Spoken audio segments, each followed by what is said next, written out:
ब्रह्मवर्चसं संवादयेमहि सहः वीर्यं कृषीमहि स्तम्भं निर्विद्य निर्यन्निखिलजगदगक्षाళनायावतीर्णं पूर्णं स्वर्णोपमानद्युतिविहततमस्तोममस्तारिवर्गम् स्वस्ति श्रीमत्समस्तश्रुतिगदितमहो तन्महो नो विदद्यात् पञ्चास्यं कन्धराया उपरिपरिगतं देववृन्दैरमन्दैः उग्रं व्यग्रेन्द्रलोकाभयदमरितराध्यायुधोदग्रबाहुं रुद्रं रुद्रेन्द्रमुख्यामरगणविनुतं भद्रविज्ञानमुद्रम् वीरं वीरासनस्थं धारणं दारुणानाम् त्रयक्षं महेक्षं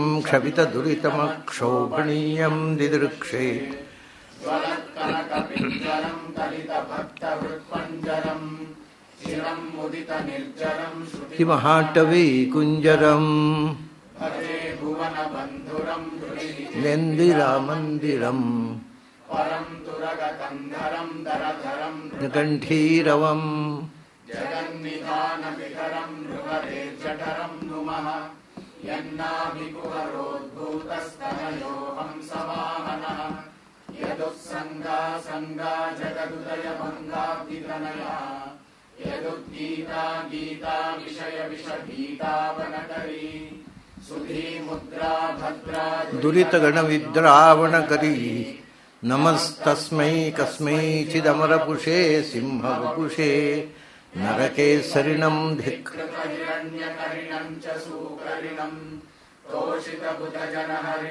वरिणं दरिणं स्वनामि मन्तरिणम् इममाचार्य गोविन्दे सन्निधाय हरिस्तवम् रचयामास तु प्रेम्णा प्राणनारायणौ स्वयम् हरिः ॐ मे मनसि प्रतिष्ठिता मनो आविराविर्मयेति वेदस्य महाणीश्वरश्रुतं मे मा प्रहासी अनेनाधीतेनाहोरात्रां सन्दधामि ऋतं वदिष्यामि सत्यं वदिष्यामि तन्मामवतु तद्वक्तारमवतु अवतु माम् अवतु वक्तारमवतु वक्तारम् ॐ शान्ति शान्ति शान्ति।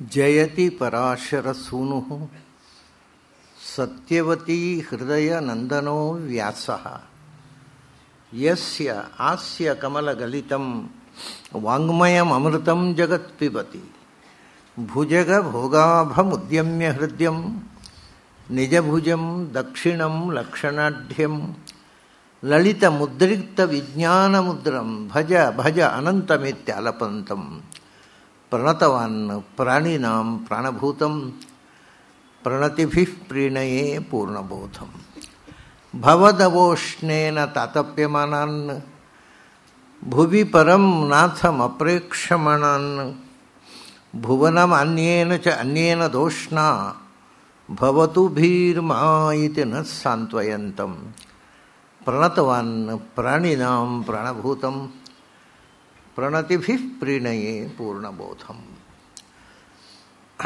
ನನ್ನ ಅಧ್ಯಾತ್ಮ ಬಂಧುಗಳೇ, ಕೆಲವರು ನಮ್ಮ ಹುಡುಗರಿಗೆ ಇವತ್ತು ಫೋನ್ ಮಾಡಿದ್ದಾರೆ, ಇವತ್ತು ಉಪನ್ಯಾಸ ಉಂಟೋ ಇಲ್ಲವೋ. ಯಾಕೆ ಎಂದರೆ ತುಳಸಿ ಪೂಜೆ ಮಾಡಬೇಕಲ್ವ, ಅದಕ್ಕೆ ನಾವು ಮನೆಯಲ್ಲಿ ತುಳಸಿ ಪೂಜೆಗೆ ಮಾಡಿದರೆ ತಮಾಷೆ ಏನು ಅಂದರೆ ತುಳಸಿ ಪೂಜೆ ಮಾಡುವುದು ರಾತ್ರಿ ಅಲ್ಲ, ಹಾಗೆ ಇಟ್ಕೊಂಡಿದ್ದು ತಪ್ಪು ಸಂಪ್ರದಾಯ. ಅದು ಸಂಜೆ ಅಲ್ಲ ತುಳಸಿ ಪೂಜೆ. ನೀವು ಉಡುಪಿ ಹೋಗಿ ಕೃಷ್ಣ ಮಠದಲ್ಲಿ ನೋಡಿ 4 ಗಂಟೆಗೆ ಕ್ಷೀರಾಬ್ಧಿ ಮಾಡೋದು 4 ಗಂಟೆಗೆ. ಅದ್ರ ಮೇಲೆ ಕ್ಷೀರಾಬ್ಧಿ ಮುಗಿಸಿ ಇಲ್ಲಿ ಬರಲಿಕ್ಕೆ 2 ಗಂಟೆ ಟೈಮ್ ಇದೆ. ಕೆಲವರು ಇನ್ನು ಹೋಗಿ ಮಾಡ್ತಾರಂತೆ, ಅದು ಅವರವರು ಇಷ್ಟ. ನಿಜವಾಗಿ ಚೆನ್ನಾಗಿ ಕ್ಷೀರಾಬ್ಧಿ ಮಾಡಿ ಕಾರ್ಯಕ್ರಮ ತುಳಸಿ ಪೂಜೆ ಮುಗಿಸಿ ಇಲ್ಲಿಗೆ ಬರುವಷ್ಟು ಸಮಯ ಇದೆ. ಆದ್ದರಿಂದ ಆ ಗೊಂದಲ ಮಾಡಿಕೊಳ್ಳುವ ಅಗತ್ಯ ಇಲ್ಲ. ಅದು ಕೆಲವರಿಗೆ ರಾತ್ರಿ ಪೂಜೆ ಅಂತ ಭ್ರಮೆ ಇದೆ. ತುಳಸಿ ಕ್ಷೀರಾಬ್ಧಿ ರಾತ್ರಿ ಮಾಡುವ ಪೂಜೆ ಅಲ್ಲ, ಅದು ಸಾಯಂಕಾಲ 5 ಗಂಟೆ ಒಳಗೆ ಮುಗಿಬೇಕದು. ಹಾಗಾಗಿ ನೀವು ಅದನ್ನು ಉಡುಪಿಯಲ್ಲಿ ಕೃಷ್ಣ ಮಠದಲ್ಲಿ ನೋಡಿ 5 ಗಂಟೆ ಮುಗಿಸಿಬಿಡ್ತಾರೆ ಅವರೆಲ್ಲ. ಎಲ್ಲ ಮುಗಿದು ಅದು ಕೃಷ್ಣಾರ್ಪಣೆ ಬಿಟ್ಟು ಆಮೇಲೆ ರಾತ್ರಿ ಪೂಜೆ ಮುಂದದ ಕಾರ್ಯಕ್ರಮಗಳು. ಅದಿರಲಿ ಅಷ್ಟೇ. ಯಾಕಂದರೆ ಆ ಜಿಜ್ಞಾಸೆ ಬಂದವರಿಗೆ ವಿಷಯ ಗೊತ್ತಿರಲಿ ಅಂತ. ಈ ವರ್ಷ ಏನು ಒಮ್ಮೆಗೆ ಚೇಂಜ್ ಮಾಡಲಿಕ್ಕೆ ಆಗೋದಿಲ್ಲ. ಮನೆಗೆ ಹೋಗಿ ರಾತ್ರಿ ಮಾಡ್ತಾರೆ ಅನ್ನೋ ಗೊತ್ತಿಲ್ಲ ನನಗೆ. ನೀವು ಮುಂದಿನ ವರ್ಷ ಆದರೂ ತಿದ್ದಿಕೊಳ್ಳಬಹುದು. ಕ್ಷೀರಾಬ್ಧಿಯನ್ನು ರಾತ್ರಿ ಮಾಡೋದಲ್ಲ, ಅದು ಸಂಧ್ಯಾವಂದನೆ ಮಾಡುವಾಗ ಬೆಳಗ್ಗೆ ಸಂಧ್ಯಾ ಕಾಲಕ್ಕಿಂತ ಮೊದಲು ಮಾಡತಕ್ಕಂಥ ಒಂದು ಪೂಜಾ ಕಾರ್ಯಕ್ರಮ. ಅದು ಅಷ್ಟು ವಿಷಯ. ಯಾಕೆಂದರೆ ನಮ್ಮ ಹುಡುಗರಿಗೆ ಕೆಲವರು ಫೋನ್ ಮಾಡಿದ್ದಾರೆ ಪಾಪ ಗೊಂದಲದಿಂದ, ನಮಗೆ ಕ್ಷೀರಾಬ್ಧಿ ಬಿಡುವ ಹಾಗೂ ಇಲ್ಲ, ಉಪನ್ಯಾಸವನ್ನು ಬಿಡುವ ಹಾಗೂ ಇಲ್ಲ, ಏನು ಮಾಡೋದು ಅಂತ. ಅದಕ್ಕೆ ಎರಡೂ ಬಿಡೋದು ಬೇಡ, ಮೊದಲು ಕ್ಷೀರಾಬ್ಧಿ ಮಾಡಿ ಆಮೇಲೆ ಉಪನ್ಯಾಸಕ್ಕೆ ಬನ್ನಿ. ಮಾಡದೇ ಇದ್ದವರು ರಾತ್ರಿ ಹೋಗಿ ಮಾಡಿ, ಏನು ತಪ್ಪೇನೂ ಆಗೋದಿಲ್ಲ, ತಲೆ ಹೋಗೋಲ್ಲ. ಯಾಕೆಂದರೆ ನಮ್ಮ ನಿಜವಾದ ಸಮಯ ಸೂರ್ಯಾಸ್ತಕ್ಕಿಂತ ಮೊದಲು ಕ್ಷೀರಾಬ್ಧಿ ಮಾಡೋದು. ಸಮನ 5 ಗಂಟೆ ಸಮಯಕ್ಕೆ ಸಾಯಂ ಸಂಧ್ಯಾ. ಅದಿಷ್ಟ ಆದಮೇಲೆ ನಾವು ಉಪನಿಷತ್ತಿಗೆ ಪ್ರವೇಶ ಮಾಡೋಣ. ನಿನ್ನೆಯ ತನಕ ಇದರಲ್ಲಿ 2 ವಿಭಾಗ ಅಂತ ನಾನು ಮೊದಲೇ ಹೇಳಿದ್ದೆ, ಆತ್ಮೋಪನಿಷತ್ತು ಮತ್ತು ಸಂಹಿತೋಪನಿಷತ್ತು ಅಂತ. ಈಗ ನಾವು ನೋಡ್ತಾ ಇರೋದು ಆತ್ಮೋಪನಿಷತ್ತು. ಆತ್ಮೋಪನಿಷತ್ತಿನಲ್ಲಿ ನಾವು ಈ ತನಕ ಆದಿಯಿಂದ 5 ಅಧ್ಯಾಯಗಳು ಮುಗಿದಿವೆ. ಇವತ್ತು ನಾವು ನೋಡಬೇಕಾದ್ದು 6ನೇ ಅಧ್ಯಾಯ. ಅದು ಇವತ್ತೇ ಪ್ರಾಯ ಮುಗಿಯುತ್ತೆ. ಈ 5ನೇ ಅಧ್ಯಾಯ ಕೊನೆಯ ಅಧ್ಯಾಯವೇ ನಿನ್ನೆ ಅಪಕ್ರಾಮಂತು ಗರ್ಭಿಣ್ಯ. ಅದನ್ನು ನಾನು ಯಾರು ಹೋಗಬೇಡಿ ಕೂತ್ಕೊಂಡು ಕೇಳಿ ಅಂತ ಹೇಳಿದೆ. ಗರ್ಭಿಣಿಯರು ಕೇಳಿದಂಥ ವಿಷಯ ಏನಿತ್ತು ಅದರಲ್ಲಿ? ಏನಿಲ್ಲ, ಗರ್ಭದಲ್ಲಿ ಭಗವಂತ ಹೇಗೆ ಮಗುವನ್ನು ಬೆಳೆಸ್ತಾನೆ ಅಂತ. ಅದು ಗರ್ಭಿಣಿಯರು ಕೇಳಿದರೆ ಗಾಬರಿ ಏನಾಗುತ್ತೆ, ಸಂತೋಷ ಆಗುತ್ತೆ. ಅಯ್ಯೋ ನಾನು ನೋಡಿ, ಗಂಡಸರಿಗೆ ರೇತಸ್ಸಿನಲ್ಲಿ ಕೂತ, ವಾಸ ಮಾಡಲಿಲ್ಲ, ಹೆಣ್ಣಿನ ಹೊಟ್ಟೆಯಲ್ಲಿ 9 ತಿಂಗಳು ಕೂತ ಭಗವಂತ. ಅದು ಬೇಜಾರು ಪಡೋ ವಿಷಯ ಅಂಥದ್ದು, ಹೆದರು ವಿಷಯ ಅಂಥದ್ದು, ಸಂತೋಷ ಪಡೋ ವಿಷಯ, ಹೆಮ್ಮೆ ಪಡೋ ವಿಷಯ. ಅದನ್ನು ಹೆಣ್ಮಕ್ಳು ಪ್ರಾಯ ಕೆಲವರು ಹಾಗೆ ಬರೋ ಉದ್ದೇಶ ಇರಬೇಕು. ನಮ್ಮ ಹೊಟ್ಟೆಯಲ್ಲಿ 9 ತಿಂಗಳು ಭಗವಂತ ಇರ್ತಾನೆ ಅಂತ ಹೆಂಗಸರಿಗೆಲ್ಲೋ ಈಗೋ ಬಂದುಬಿಡುತ್ತೆ, ಮತ್ತು ನಾವು ಹೇಳಿದ ಹಾಗೆ ಕೇಳೋಲ್ಲ ಅಂತ ಎಲ್ಲೋ ಯಾರೋ ಬರೆದಿರಬೇಕು ಅದನ್ನು. ಅಪಕ್ರಾಮಂತು ಗರ್ಭಿಣ್ಯ ಅದಾದ್ಮೇಲೆ ಯಥಾಸ್ಥಾನಂ, ಅದು ಮುಗಿದ ಮೇಲೆ ಎಲ್ಲಿ ಬೇಕು ಬಂದು ಕೂತ್ಕೊಂಡು ಕೇಳ್ಬೋದಂತೆ. ಇವೆಲ್ಲ ಹುಚ್ಚರ ವೇದಾಂತಗಳು. ಆಯಿತು, ನಾವು ನಿನ್ನೆ ಅದನ್ನು ಗರ್ಭಿಣಿಯರು ಕೇಳಬೇಕಾದ ಆದರೆ ಕೇಳಬಾರದು ಅಂತ ಬರೆದಿರುವ ಭಾಗವನ್ನು ನಿನ್ನೆ ಓದಿ ಪೂರ್ತಿ ಮುಗಿಸಿದೆವು. ಇವತ್ತು 6ನೇ ಅಧ್ಯಾಯ, ಅದು ಆತ್ಮೋಪನಿಷತ್ತಿನ ಕೊನೆಯ ಅಧ್ಯಾಯ. 7ನೇ ಅಧ್ಯಾಯ ಶಾಂತಿ ಪಾಠದ ಅಧ್ಯಾಯ. ಅದು ಇವತ್ತು ಹೇಳ್ತಾರಲ್ಲ ಇಲ್ಲೆಲ್ಲ, ವಾಂಗ್ಮೇ ಮನಸ್ಸಿ ಪ್ರತಿಷ್ಠಿತ. ಅದು ಐತರೇಯ ಉಪನಿಷತ್ತಿನ 7ನೇ ಅಧ್ಯಾಯ, ಬರೇ ಶಾಂತಿ ಮಂತ್ರ. ಆಮೇಲೆ 8, 9 2 ಅಧ್ಯಾಯ ಸಂಹಿತೋಪನಿಷತ್ತು. ಅಲ್ಲಿಗೆ ಐತರೇಯ ಉಪನಿಷತ್ತು ಮುಗಿಯುತ್ತೆ. ಈಗ ನಾವು 6ನೇ ಅಧ್ಯಾಯದಲ್ಲಿದ್ದೇವೆ.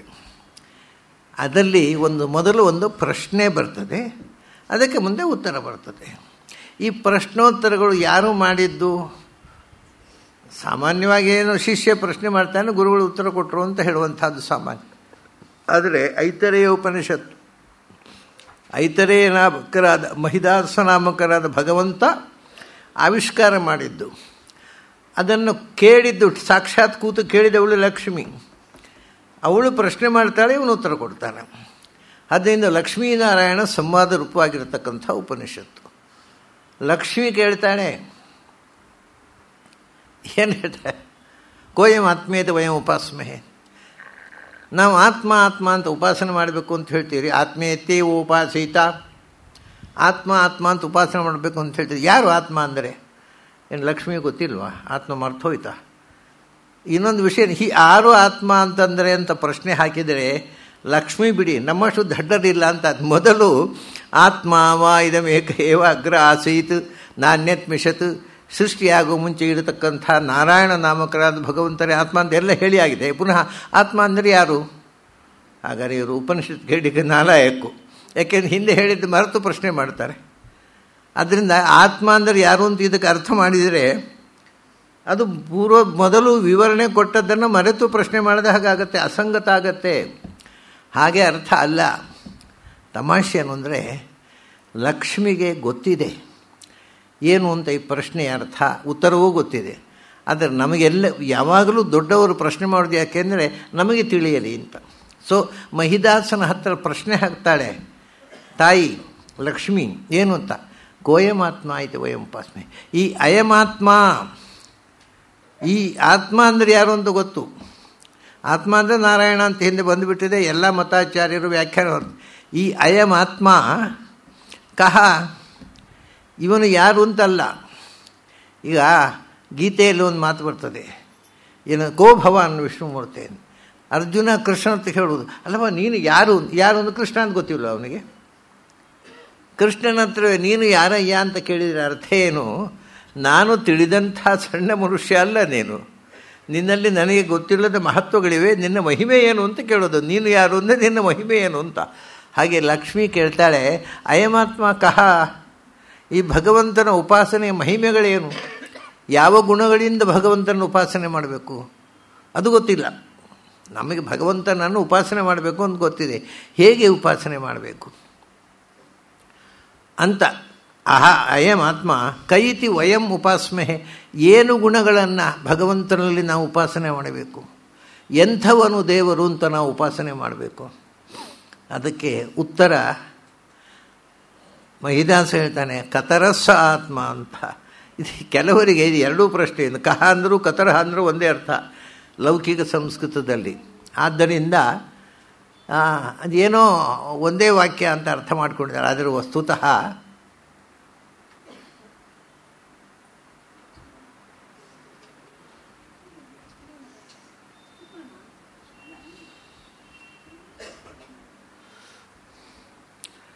ಹರೇ ರಾಮ ಹರೇ ರಾಮ.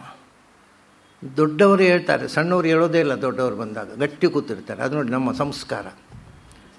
ದೊಡ್ಡವರು ಎದ್ದು ಜಾಗ ಕೊಡ್ತಾರೆ, ಹುಡುಗರು ಹೇಳೋದೇ ಇಲ್ಲ, ಗಟ್ಟಿ ಕೂತು ಬಿಡ್ತಾರೆ. ನಾವ್ಯಾಕೆ ಹೇಳಬೇಕು ಅಂತ. ಇಂಥ ದುರ್ಬುದ್ಧಿ ನಮ್ಮ ಹುಡುಗರಲ್ಲಿ ಬಂದರೆ ದೇಶಕ್ಕೆ ತುಂಬ ಅಪಾಯ ಉಂಟು. ಕತರಹ ಸ ಆತ್ಮ, ಆತ್ಮ ಯಾರು, ಆತ್ಮ ಯಾರು ಅಂತ ಪ್ರಶ್ನೆ ಹೇಳಿದ್ರು. ಕತರಹ ಅಂತ, ಕತರಹ ಅಂದರೆ ಯಾರು ಅಂತ ಅರ್ಥ ಲೌಕಿಕ ಸಂಸ್ಕೃತದಲ್ಲಿ. ಕತರಹ ಸಹ ಆತ್ಮ, ನೀನು ಆತ್ಮ ಅನ್ನೋನು ಎಂಥವನೊಂದು ಉಪಾಸನೆ ಮಾಡಬೇಕು ಅಂತ ಕೇಳಿದ್ದಲ್ವ, ಅವನನ್ನು ಕತರ ಅಂತ ಉಪಾಸನೆ ಮಾಡು. ಕತರ ಅಂದರೆ ಏನು? ಕತರ ಅಂದರೆ ಸಂಸ್ಕೃತದಲ್ಲಿ ಆನಂದಕ್ಕೆ ಕಮ್ ಅಂತ ಹೇಳೋದು. ಕತರಹ ಅಂದರೆ ಪರಮಾನಂದ ಸ್ವರೂಪ ಅಂತ ಅರ್ಥ. ದೇವರನ್ನು ಹೇಗೆ ಉಪಾಸನೆ ಮಾಡಬೇಕು, ನಮಗೆ ಏನು ಬೇಕು ಅದನ್ನು ದೇವರಲ್ಲಿ ಉಪಾಸನೆ ಮಾಡಬೇಕು. ನಮಗೇನು ಬೇಕು, ನಮಗೆ ಆನಂದ ಬೇಕಪ್ಪ. ನಮಗೆ ಆನಂದವನ್ನು ಅರಸುತ್ತಾ ದುಃಖವನ್ನು ಅನುಭವಿಸ್ತಾ ಇರ್ತೇವೆ. ನಾವು ಆನಂದ ಸಿಗುತ್ತೆ ಅಂತ ಪ್ರವೃತ್ತಿ ಮಾಡೋದು ದುಃಖ ಆಗೋದು, ಆನಂದ ಸಿಗುತ್ತೆ ಅಂತ ಪ್ರವೃತ್ತಿ ಮಾಡೋದು ದುಃಖ ಆಗೋದು. ಹಾಗಿರುವಾಗ ನಮಗೆ ದುಃಖ ಪರಿಹಾರವಾಗಿ ಆನಂದ ಕೊಡತಕ್ಕ ಒಬ್ಬ ಬೇಕು. ಅದಕ್ಕೋಸ್ಕರ ಭಗವಂತನನ್ನು ನಾವು ಶರಣಾಗೋದು, ದುಃಖ ಇಲ್ಲದ ಆನಂದ ಸ್ವರೂಪ ಅಂತ. ಹಾಗಾಗಿ ಅದನ್ನೇ ಉಪಾಸನೆ ಮಾಡಿ. ಸಹ ಆತ್ಮ ಕತರಹ, ಕಮ್ಮಂದರೆ ಆನಂದ, ಕತರಹ ಅಂದರೆ ಪರಮಾನಂದ, ಪೂರ್ಣಾನಂದ ಸ್ವರೂಪ ಭಗವಂತ ಅಂತ ಉಪಾಸನೆ ಮಾಡಿ. ಕತರಹ ಸಹ ಆತ್ಮ. ಹಾಗೆ ಅದು ಬಹಳ ಮುಖ್ಯವಾದ ಉಪಾಸನೆ. ಆಮೇಲೆ ಏನು ಮಾಡಬೇಕು, ಅದು ಭಗವಂತನ ಉಪಾಸನೆ ಮಾಡುವ ಬಹಳ ಮುಖ್ಯವಾದ ಲಕ್ಷಣಗಳನ್ನು. ಒಂದು, ಭಗವಂತ ಯಾರು ಅಂದರೆ ಯಾರು ಪರಿಪೂರ್ಣ ಆನಂದ ಸ್ವರೂಪನೋ, ನಿರ್ದುಃಖ ಆನಂದ ಸ್ವರೂಪನೋ ಅವನು ಭಗವಂತ. ಅದಾಯಿತು. ಆಮೇಲೆ ಯೇನ ವಾ ಪಶ್ಯತಿ, ಯೇನ ವಾ ಶೃಣೋತಿ, ಯೇನ ವಾ ಗಂಧಾನಾಜಿಘ್ರತಿ, ಯೇನ ವಾ ವಾಚಂ ವ್ಯಾಕರೋತಿ, ಯೇನ ವಾ ಸ್ವಾದು ಚ ಅಸ್ವಾದು ಚ ವಿಜಾನಾತಿ.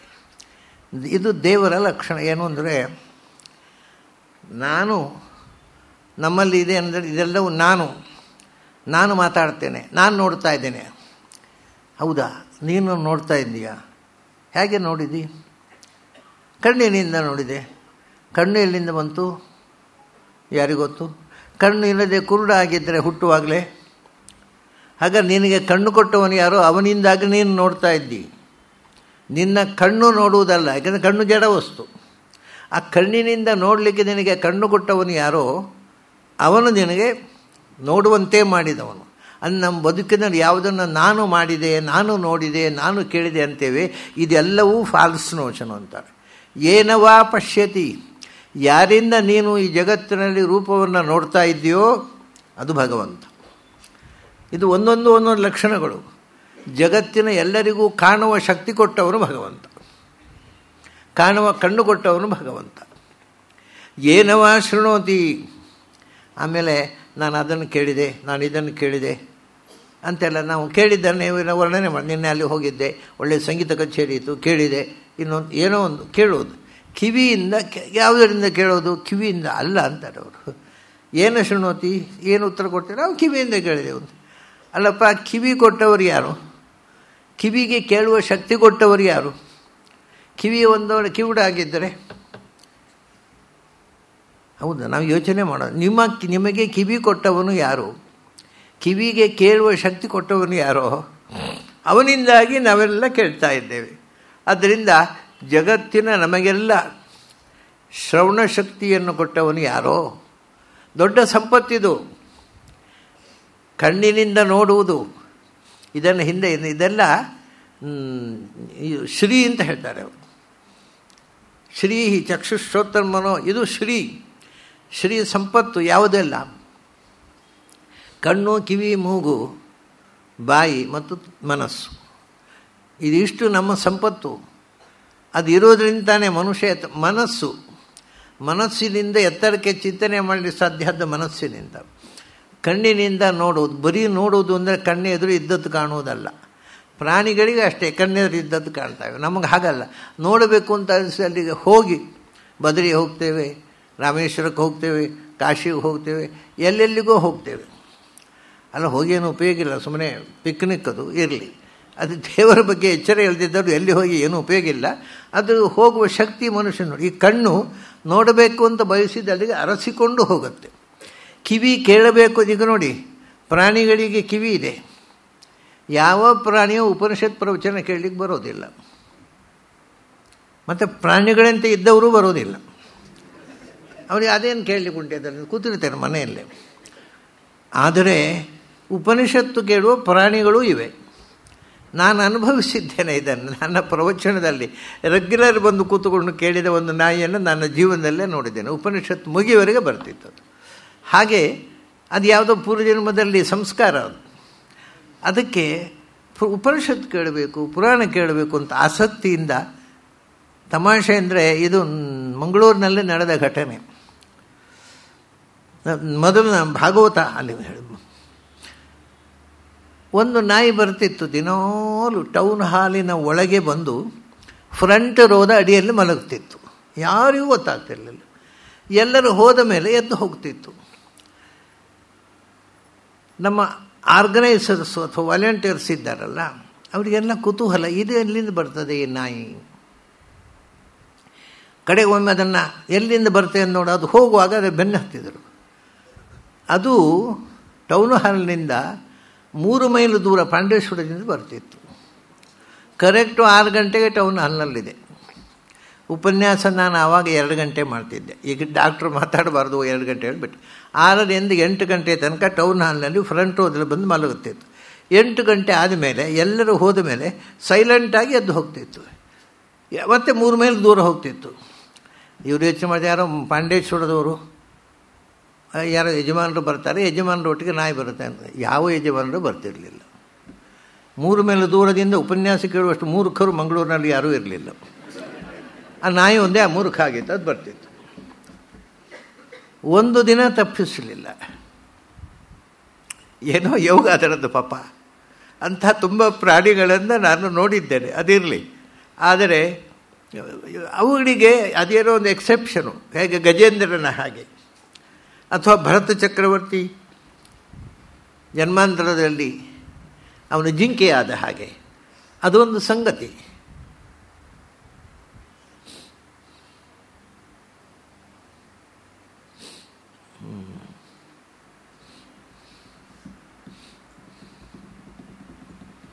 ಅದೊಂದು ಸಂಗತಿ, ಅದು ಎಕ್ಸೆಪ್ಷನು. ಜನರಲ್ಲಾಗಿ ಒಳ್ಳೆಯದನ್ನು ಕೇಳಬೇಕು ಅನ್ನುವ ಕಿವಿ ಇರುವುದು ಮನುಷ್ಯನಿಗೆ ಮಾತ್ರ. ಭದ್ರಂ ಪಶ್ಯೇಮ ಅಕ್ಷಭಿ ಭದ್ರಂ ಪಶ್ಯ, ಕಣ್ಣಿನಿಂದ ಒಳ್ಳೆಯದನ್ನು ನೋಡಬೇಕು, ಕಿವಿಯಿಂದ ಒಳ್ಳೆಯದನ್ನು ಕೇಳಬೇಕು. ಇದು ಮನುಷ್ಯನಿಗೆ ಮಾತ್ರ ಸಾಧ್ಯ. ಆದ್ದರಿಂದ ನಾವು ಹೇಳ್ತಾರೆ ಈ ಶಕ್ತಿ ಮನುಷ್ಯನಿಗೆ ಎಲ್ಲಿಂದ ಬಂತು?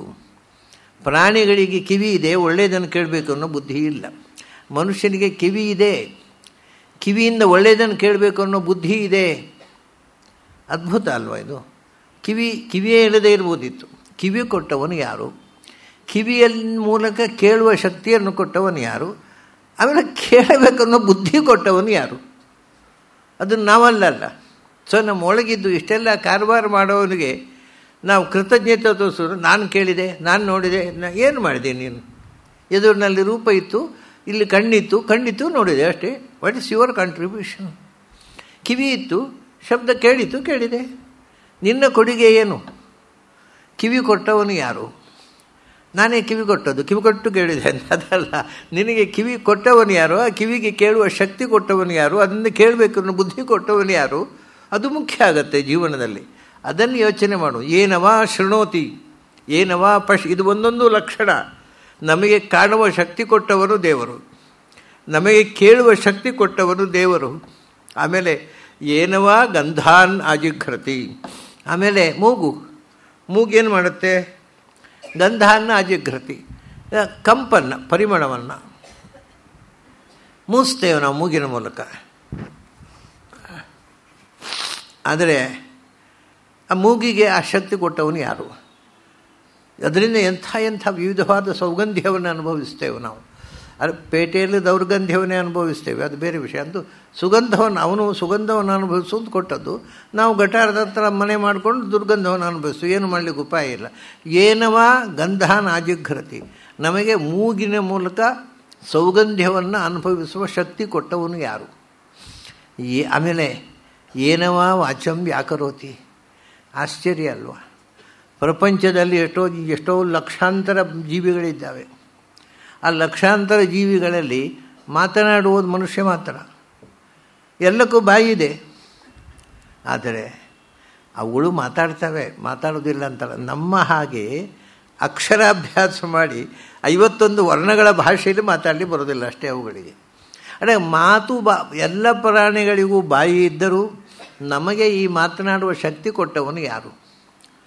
ಮೂಕಾಗಿದ್ದರೂ ಬರ್ತಿರಲಿಲ್ಲ, ಬಂತು. ಬಾಯಿಯಿಂದ ನಾವು ಇವತ್ತು ಮಾತೆಲ್ಲ ಜ್ಯೋತಿ ಎಂದರು ಬಸವಣ್ಣ. ನಮ್ಮ ಬದುಕಿನಲ್ಲಿ ಮಾತಿನ ಮೂಲಕವೇ ಅಲ್ವ ಬೆಳಕು. ಎಷ್ಟೋ ಹೊಸ ವಿಷಯಗಳನ್ನು ನಾವು ಅನುಭವಿಸ್ತೇವೆ, ಅದನ್ನು ಇನ್ನೊಬ್ಬರಿಗೆ ಹೇಳ್ತೇವೆ. ಆ ಬೆಳಕು ಹಬ್ಬುತ್ತೆ. ಅರಿವಿನ ಬೆಳಕು ಹಬ್ಬುವುದೇ ಮಾತಿನ ಮೂಲಕ. ಉಪನಿಷತ್ತನ್ನು ಪಾಠ ಕೇಳಬೇಕು ಅಂದರೆ ಮಾತಿನಿಂದ ಗುರು ಹೇಳಬೇಕು. ಹಾಗಾಗಿ ಮಾತು ಅನ್ನೋದು ಒಂದು ಬೆಳಕು ಮನುಷ್ಯ ಜೀವನದಲ್ಲಿ ಕೊಟ್ಟವರು ಯಾರು? ಮಾತಾಡಲಿಕ್ಕೆ ಕೆಲವರು ಹೇಳೋದುಂಟು, ಏನೋ ಒಂದು ಹೇಳಲಿಕ್ಕೆ ಅಂತ ಬಂದೆ, ಹೊಟ್ಟೆಯಲ್ಲಿ ಉಂಟು ಬಾಯಲ್ಲಿ ಬರೋಲ್ಲ ಅಂತ. ಏನು ಉಪಯೋಗ? ಹೊಟ್ಟೆಯಲ್ಲಿದ್ದು ಬಾಯಲ್ಲಿ ಬಾರದೇ ಇದ್ದರೆ ಅವ್ರಿಗೆ ಉಂಡದ್ದು ಬಂದಿತ್ತು ಬಾಯಲ್ಲಿ, ವಿಷಯ ಬರೋಲ್ಲ. ಹೊಟ್ಟೆಯಲ್ಲಿ ಉಂಟು ಬಾಯಲ್ಲಿ ಬರೋಲ್ಲ, ಬಾಯಲ್ಲಿ ಬರಬೇಕು. ಅದು ಕೂಡ ಸಾಮಾನ್ಯ ವಿಷಯ ಎಲ್ಲ ನಾವು ಮಾತಾಡ್ಬೋದು. ಊಟ ಆಯಿತಾ, ಏನು ಪದಾರ್ಥ, ಇದೇ ಎಲ್ಲ ಮಾತುಕತೆ ಆಡೋದು.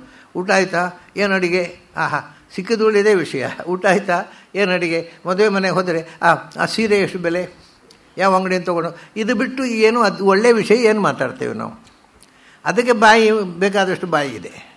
ಆದರೆ ನಮ್ಮ ಬಾಯಿ ಇರುವುದು ಯಾಕೆ? ವಾಚಂ ವ್ಯಾಕರೋತಿ.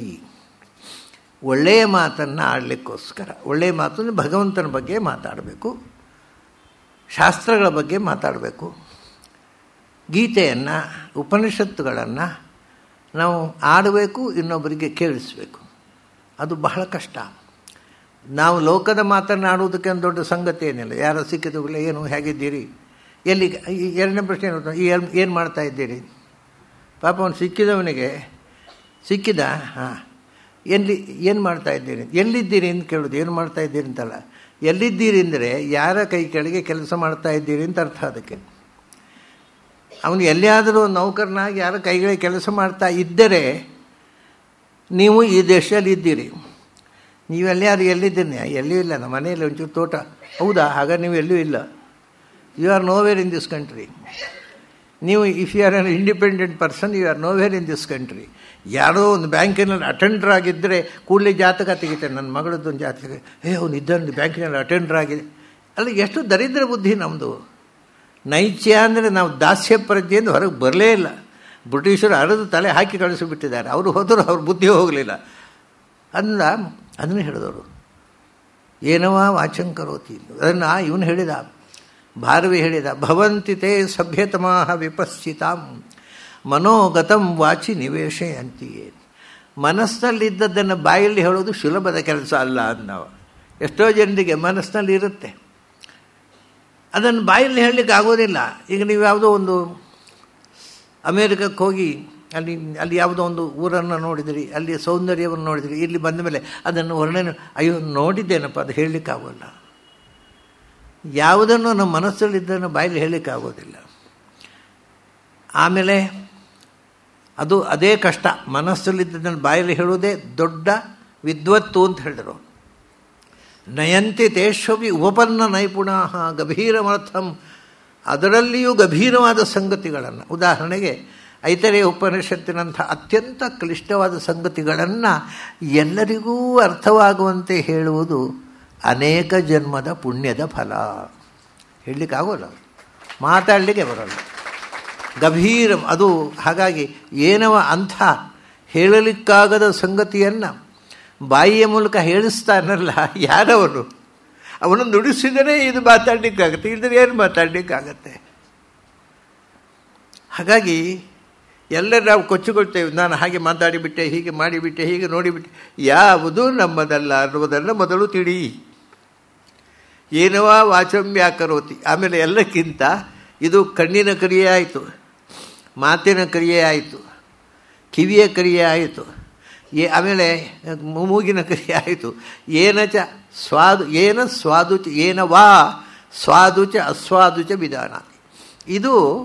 ಇದು ಮುಖ್ಯವಾಗಿ ಮನಸ್ಸಿನ ಕ್ರಿಯೆ. ಮನಸ್ಸು ಸ್ವಾದು ಅಸ್ವಾದು ಅಂತ ಅಂದರೆ ಇದು ಒಳ್ಳೆಯದು, ಇದು ಕೆಟ್ಟದ್ದು ಅಂತ. ಇದು ರುಚಿ ಇಲ್ಲ ಅಂತಂದರೆ ಬಂತು, ಅದು ನಾಲಿಗೆಗೆ ಸಂಬಂಧಪಟ್ಟದ್ದಾಯಿತು. ಅದು ಅಷ್ಟೇ ಅಲ್ಲ, ಮನಸ್ಸಿಗೆ ಸಂಬಂಧಪಟ್ಟು ಇದು ಒಳ್ಳೆಯದು. ನಮಗೆ ಯಾವಾಗಲೂ ದಾರಿ ತಪ್ಪುದೇ ಅಲ್ಲಿ. ನಾವು ಇದು ಒಳ್ಳೆಯದು ಅಂತ ಹೇಳ್ಕೊಂಡು ಹಾಳು ದಾರಿ ಹಿಡಿತೇವೆ. ಇದು ಕೆಟ್ಟದ್ದು ಅಂತ ಬಿಡ್ತೇವೆ, ಅದೇ ಒಳ್ಳೆಯ ದಾರಿಯಾಗಿರುತ್ತೆ. ನಮಗೆ ನೂರಾರು ಆಕರ್ಷಣೆಗಳು ನಮ್ಮ ಕಣ್ಣು ಮುಂದೆ ಇವೆ. ಅದು ನನ್ನ ಹತ್ರ ಬಾ ಅಂತ ಎಳೀತಾವೆ. ಅವು ಎಲ್ಲ ಕಲಿಯ ಅಂಶಗಳು. ನಾವು ಯಾವ ದಾರಿಯಲ್ಲೂ ಅದು ಸಿಕ್ಕಿ ಹಾಕ್ತಾವೆ. ಆದ್ದರಿಂದ ಯಾವುದು ಒಳ್ಳೆಯದು, ನಾವು ಯಾವುದರಲ್ಲಿ ಸಾಗಬೇಕು, ಯಾವುದು ಒಳ್ಳೆಯದಲ್ಲ, ಯಾವುದು ತಪ್ಪು, ನಾವು ಯಾವುದಾದ್ರು ಹೋಗಬಾರ್ದು. ಈ ವಿವೇಕ ಪ್ರಜ್ಞೆ ಅನ್ನೋದು ಮನುಷ್ಯನಿಗೆ ಮಾತ್ರ ಇರೋದು, ಬಟ್ ಎಲ್ಲರಿಗೂ ಇರೋಲ್ಲ. ಅದನ್ನು ಕೊಟ್ಟವನು ಯಾರು? ನಾವು ವಿವೇಕ ತಪ್ಪಿಯೇ ಬದುಕಿ ಬಿಡ್ತೇವಲ್ಲ. ಆ ವಿವೇಕ ಪ್ರಜ್ಞೆ ಏನವಾ ಸ್ವಾದುಚ ಅಸ್ವಾದುಚ ಬಿಜಾನಾತಿ, ಅದು ದೇವರು ಅಂತದ್ದು. ಇದು ಅದ್ಭುತವಾದ ಲಕ್ಷಣ. ನಿನ್ನ ದೇಹದ ಅಂಗಾಂಗಗಳು ಏನನ್ನು ಮಾಡ್ತವೆ ಅದನ್ನು ನಿನ್ನ ದೇಹದ ಮೂಲಕ ಆಗುವಂತೆ ಮಾಡಿದವನು ಯಾರು? ನಿನಗೇನು ಸ್ವಾತಂತ್ರ್ಯ ಇಲ್ಲ. ನೀನು ಕಿವಿಯನ್ನು ಅಂಗಡಿಯಿಂದ ತಂದು ಇಟ್ಕೊಳ್ಳಿಲ್ಲ, ಕಣ್ಣನ್ನು ಅಂಗಡಿ. ಈ ಕಿವಿ ಇದೇ ಕಾಣುತ್ತೆ, ಕೇಳುತ್ತೆ, ಕಣ್ಣಿದೆ ಕಾಣುತ್ತೆ, ನೋಡಿದೆ. ಯಾರು ಕಣ್ಣು ಕೊಟ್ಟವ, ಯಾರು ಕಿವಿ ಕೊಟ್ಟವ, ಯಾರು ಬಾಯಿ ಕೊಟ್ಟವ? ಬಾಯಿ ಇದ್ದು ಮಾತು ಕೊಡದವನು, ಬಾಯಿ ಮಾತು ಕೊಟ್ಟವ ಯಾರು? ಇದು ಯಾರಿಂದಲೋ, ಅದು ನಿನ್ನಿಂದ ಅಲ್ಲ ಅಂತ ಮೊದಲು ತಿಳ್ಕೊ. ಹಾಗಾದರೆ ನನ್ನದು ಅಲ್ಲದ್ದು ನನ್ನ ಹತ್ರ ಯಾಕೆ ಬಂತು? ಅದು ದೇವರು ಕೊಟ್ಟದ್ದು. ಅದಕ್ಕೆ ಬೇರೆ ನೀವು ಅದಕ್ಕೆ ಸೈಂಟಿಫಿಕ್ ಎಕ್ಸ್ಪ್ಲನೇಷನ್ ಏನೂ ಇಲ್ಲ. ಸೈನ್ಸು ಒಂದು ವಿಧದಿಂದ ಅದು ಹೇಗೆ ಫಂಕ್ಷನ್ ಮಾಡುತ್ತೆ ಅನ್ನೋದನ್ನು ಹೇಳುತ್ತೆ. ವಿಜ್ಞಾನ ಅಷ್ಟು ಕೆಲಸ ಯಾವುದನ್ನು ಹೇಗೆ ಫಂಕ್ಷನ್ ಮಾಡುತ್ತೆ ಅಂತ. ಹಾಗೆ ಫಂಕ್ಷನ್ ಆಗುವಂತೆ ಮಾಡಿದವನು ಯಾರು ಅನ್ನೋದು ಸೈನ್ಸ್ ಹೇಳೋದಿಲ್ಲ. ಅದು ಸೈನ್ಸ್ಗೆ ಸಂಬಂಧಪಟ್ಟ ವಿಷಯ ಅಲ್ಲ. ಅದನ್ನು ದೇವರ ಬಗ್ಗೆ ಅದು ಏನೂ ಮಾತಾಡೋದಿಲ್ಲ. ಸೈನ್ಸು ದೇವರು ಇದ್ದಾನೆ ಅಂತಲೂ ಹೇಳುವುದಿಲ್ಲ, ದೇವರು ಇಲ್ಲ ಅಂತ ಹೇಳುವುದಿಲ್ಲ. ಅದು ಹೇಳುತ್ತೆ ಅದು ನನ್ನ ಸಬ್ಜೆಕ್ಟ್ ಅಲ್ಲ. ನಾನು ಹೇಗೆ ಆಗುತ್ತೆ ಫಂಕ್ಷನ್ ಆಗುತ್ತೆ ಅಂತ ಹೇಳ್ತೇನೆ. ಕಣ್ಣು ನೋಡುತ್ತೆ, ಹೇಗೆ ನೋಡುತ್ತೆ ಅದನ್ನೆಲ್ಲ ವಿವರವಾಗಿ ಹೇಳೋದಿಲ್ಲ. ಕಣ್ಣು ಹೇಗೆ ಕೆಲಸ ಮಾಡುತ್ತೆ, ಅದನ್ನು ಹೇಗೆ ಒಂದು ವಿಷಯವನ್ನು ಗ್ರಹಣ ಮಾಡುತ್ತೆ, ಅದೆಲ್ಲ ಬೇಕಾದರೆ ಪಿಕ್ಚರ್ಸ್ಗಾಗಿ ವಿವರಿಸಬಲ್ಲೆ. ಆದರೆ ಆ ರೀತಿ ಕಣ್ಣಿಗೆ ಶಕ್ತಿ ಕೊಟ್ಟವ ಯಾರೋ ಅದು ಗೊತ್ತಿಲ್ಲ ನಮಗೆ. ಅದು ವೇದಾಂತದಲ್ಲಿ ಹೇಳಬೇಕಾದ್ರೆ ವಿಜ್ಞಾನಿಗಳಿಗೆ ಅದಕ್ಕೆ ಅವರಿಗೆ ಉತ್ತರ ಇಲ್ಲ. ಅದೆಲ್ಲ ಅದು ನೇಚರು, ಪ್ರಕೃತಿ ಅಂತ ಹೇಳ್ಕೊಂಡು ಹಾರಿಸಿಬಿಡ್ತಾರೆ ಅಷ್ಟೇ. ಯಾವುದೂ ಒಂದು ಚೇತನ ಶಕ್ತಿ ಇಲ್ಲದೆ ಸ್ವತಃ ಜಡಕ್ಕೆ ಆ ಶಕ್ತಿ ಇರೋದಿಲ್ಲ. ಆದ್ದರಿಂದ ನೀನು ಕಾಣುತ್ತಿರುವುದು ಯಾರಿಂದಲೋ, ಅಥವಾ ನಿನ್ನ ಕಣ್ಣು ಕಾಣುತ್ತಿರುವುದು ಯಾರಿಂದಲೋ, ನೀನು ಕೇಳುತ್ತಿರುವುದು ಯಾರಿಂದಲೋ, ಅಥವಾ ನಿನ್ನ ಕಿವಿ ಕೇಳುತ್ತಿರುವುದು ಯಾರಿಂದಲೋ, ಹಾಗೆ ಮೂಗು ಮೂಸುತ್ತಿರುವುದು, ಮಾತು ಬಾಯಿ ಆಡುತ್ತಿರುವುದು, ಯಾವುದು ಒಳ್ಳೆಯದು ಇದು ಕೆಟ್ಟದ್ದು ಅಂತ ಮನಸ್ಸು ತೀರ್ಮಾನಿಸುವುದು, ಇದರ ಹಿಂದೆ ಯಾವ ಶಕ್ತಿ ಕೆಲಸ ಮಾಡುತ್ತೋ ಅದು ದೇವರು, ಅದು ಆತ್ಮ. ಕತರಹ ಅದು ಎಂಥದ್ದು? ಅದು ಇಷ್ಟೆಲ್ಲ ಕಾರುಬಾರ ಮಾಡುತ್ತೆ, ಅದು ಸ್ವತಃ ಪೂರ್ಣಾನಂದ ಸ್ವರೂಪ ಅಂತ ಇಷ್ಟು ಹೇಳಿದರು. ಆಮೇಲೆ ಮುಂದೆ ಒಂದು ವಿಚಿತ್ರ ಇದೆ. ಒಂದು 23 ಹೆಸರು ಹೇಳ್ತಾರೆ ದೇವರತ್ತು. ಎಲ್ಲ 108, 51, 24 ಎಲ್ಲ ಉಂಟಲ್ಲ, 24 ಅಲ್ಲ 23 ಹೆಸರುಗಳನ್ನು ಹೇಳ್ತಾರೆ. ಅದು ವಿಷಯ ಏನು ಅಂದರೆ, ಇದು ಹೆಸರುಗಳನ್ನು 23 ಅಂತ ಲೆಕ್ಕ ಮಾಡಲಿಕ್ಕೆ ಆಗದ ರೀತಿಯಲ್ಲಿದೆ. ಅದು ಒಂದು ಹೇಳ್ತಾರೆ ಯದೇತದ್ ಹೃದಯಂ ಮನಶ್ಚೈತತ್, ಅದರಲ್ಲಿ 23 ಹೇಗೆ ಅಂತ ನಾವು ವಿಭಾಗ ಮಾಡುವುದೇ ಕಷ್ಟ ಆಗತ್ತೆ. ಬಹಳ ಜನ ವ್ಯಾಖ್ಯಾನಕಾರ 23 ಹೇಳಲಿಲ್ಲ, 16, 18 ನಾಮ ಅಂತೆಲ್ಲ ಹೇಳ್ತಾರೆ. ಒಂದು ಆಶ್ಚರ್ಯ ಏನು ಅಂದರೆ, ಇದು ಬಹಳ ವಿಚಿತ್ರ. ನಾವು ಉಪನಿಷತ್ತುಗಳನ್ನು ಇತಿಹಾಸ ಪುರಾಣಾಭ್ಯಾಂ ವೇದಂ ಸಮುಬ್ಬ ಬ್ರಹ್ಮೇಯತ್, ನಾವು ಅರ್ಥವನ್ನು ಪುರಾಣಗಳಲ್ಲಿ ಅದರ ಅರ್ಥವನ್ನು ಹುಡುಕಬಹುದು, ಉಪನಿಷತ್ತಿನ ಅರ್ಥ. ಇದು ಒಂದು ವಿಚಿತ್ರ ಏನು ಅಂದರೆ, ಪದ್ಮಪುರಾಣ ಇದೆ, ನೀವು ಇವತ್ತು ಅದನ್ನು ಕೊಂಡು ನೋಡಬಹುದು. ಅದಕ್ಕೊಂದು ಉತ್ತರಾಖಂಡ ಅಂತಿದೆ, ಅದರಲ್ಲಿ ಒಂದು ಕಥೆ ಬರುತ್ತೆ. ಬಲಿಗೂ ಅಂದರೆ ಉಷಾಹರಣ, ಬಲಿಗೂ ಕೃಷ್ಣನಿಗೂ ಯುದ್ಧ. ಆಗ ಬಲಿಯ ರಕ್ಷಣೆಗೋಸ್ಕರ ಶಿವ ಬರ್ತಾನೆ, ಶಿವನಿಗೂ ಕೃಷ್ಣನಿಗೂ ಯುದ್ಧ ಆಗತ್ತೆ. ಆವಾಗ ಶಿವ ಮಾಡಿದ ಸ್ತೋತ್ರ ಇದೇ ಇದೆ. ಇಲ್ಲಿ ಏನು 21 ನಾಮ ಹೇಳಿದ್ದಾರೆ, ಅದೇ ನಾಮಗಳಿಂದ ಕೃಷ್ಣನನ್ನು ಶಿವ ಸ್ತೋತ್ರ ಮಾಡ್ತಾನೆ. ಅದನ್ನು ಓದಿದಾಗ ಈ 23 ನಾಮ ಯಾವುದು ಅಂತ ಗೊತ್ತಾಗುತ್ತೆ. ಪದ್ಮಪುರಾಣ ಪೂರ್ತಿಯಾಗಿ 23 ಮಾಡಿಬಿಟ್ಟಿದ್ದಾರೆ. ಅದು ಯಾವುದದು? ಯದೇತದ್ ಹೃದಯಂ ಮನಶ್ಚೈತತ್ ಸಂಜ್ಞಾನಂ ಆಜ್ಞಾನಂ ವಿಜ್ಞಾನಂ ಪ್ರಜ್ಞಾನಂ. ಯತ್ ಯತ್ ಅಂದರೆ ಎಲ್ಲರೂ ಯತ್ ಯಾವುದು ಅಂತ, ಯತ್ ಯಾವುದು ಅಂತ ಇಲ್ಲಿ ಹೇಳಬೇಕಾದ ಅಗತ್ಯ ಇಲ್ಲ, ಯಾವುದು ಅಂತ ಹೇಳಿ ಆಗಿದೆ. ಭಗವಂತ ಅವನು ಯತ್ ಅಂದರೆ, ಯತ್ is A name of god, is N epithet of god. ಯತ್ ಅಂದರೆ ಏನು? ಯಾತೀತಿ ಯತ್, ಎಲ್ಲ ಕಡೆಗೂ ವ್ಯಾಪಿಸಿರುವವನು, ಅಥವಾ ಯಾತಿ ಜಾನಾತೀತಿ ಯತ್, ಎಲ್ಲವನ್ನೂ ತಿಳಿದವನು. ನಮ್ಮ ಮೊದಲು ಯಾಕೆಂದರೆ ಭಗವಂತ ಆನಂದಮಯ ಯಾಕಿದ್ದಾನೆ?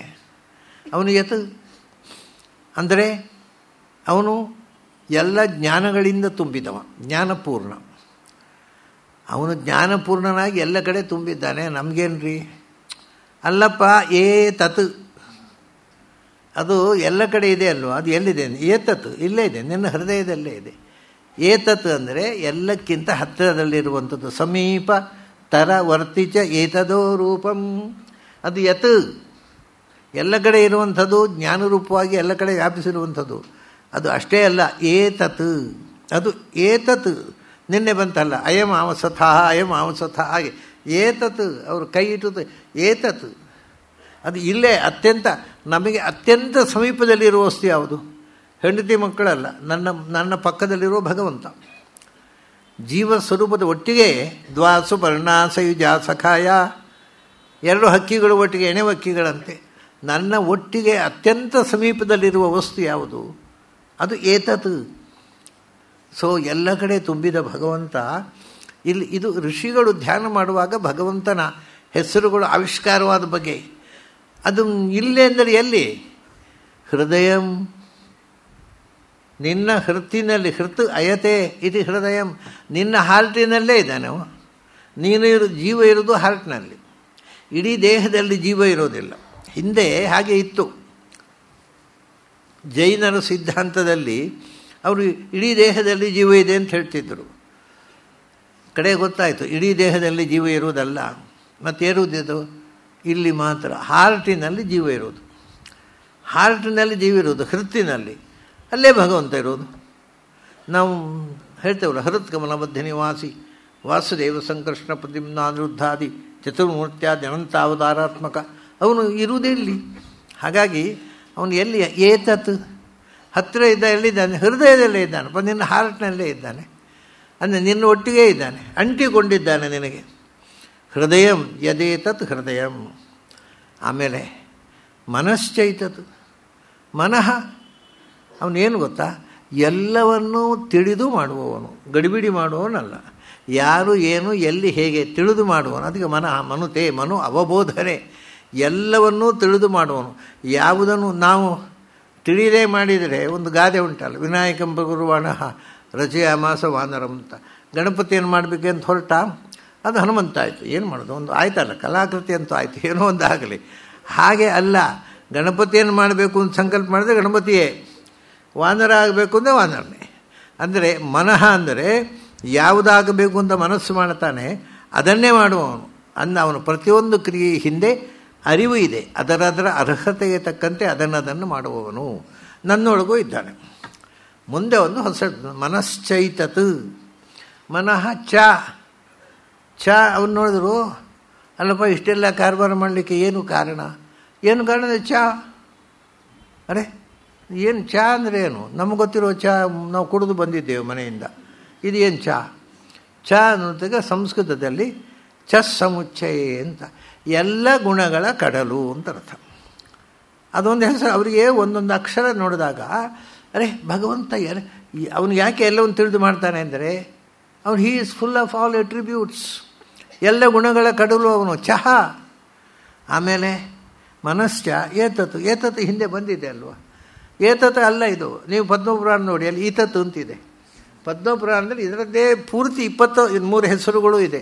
ಅದನ್ನು ಪ್ರಿಂಟ್ ಮಾಡುವವರು ತಪ್ಪು ಪ್ರಿಂಟ್, ಯಾಕಂದರೆ ಅವ್ರಿಗೆ ಗೊತ್ತಿಲ್ಲ, ತಲೆಬಿಡ ಅರ್ಥ ಆಗುವುದಿಲ್ಲ.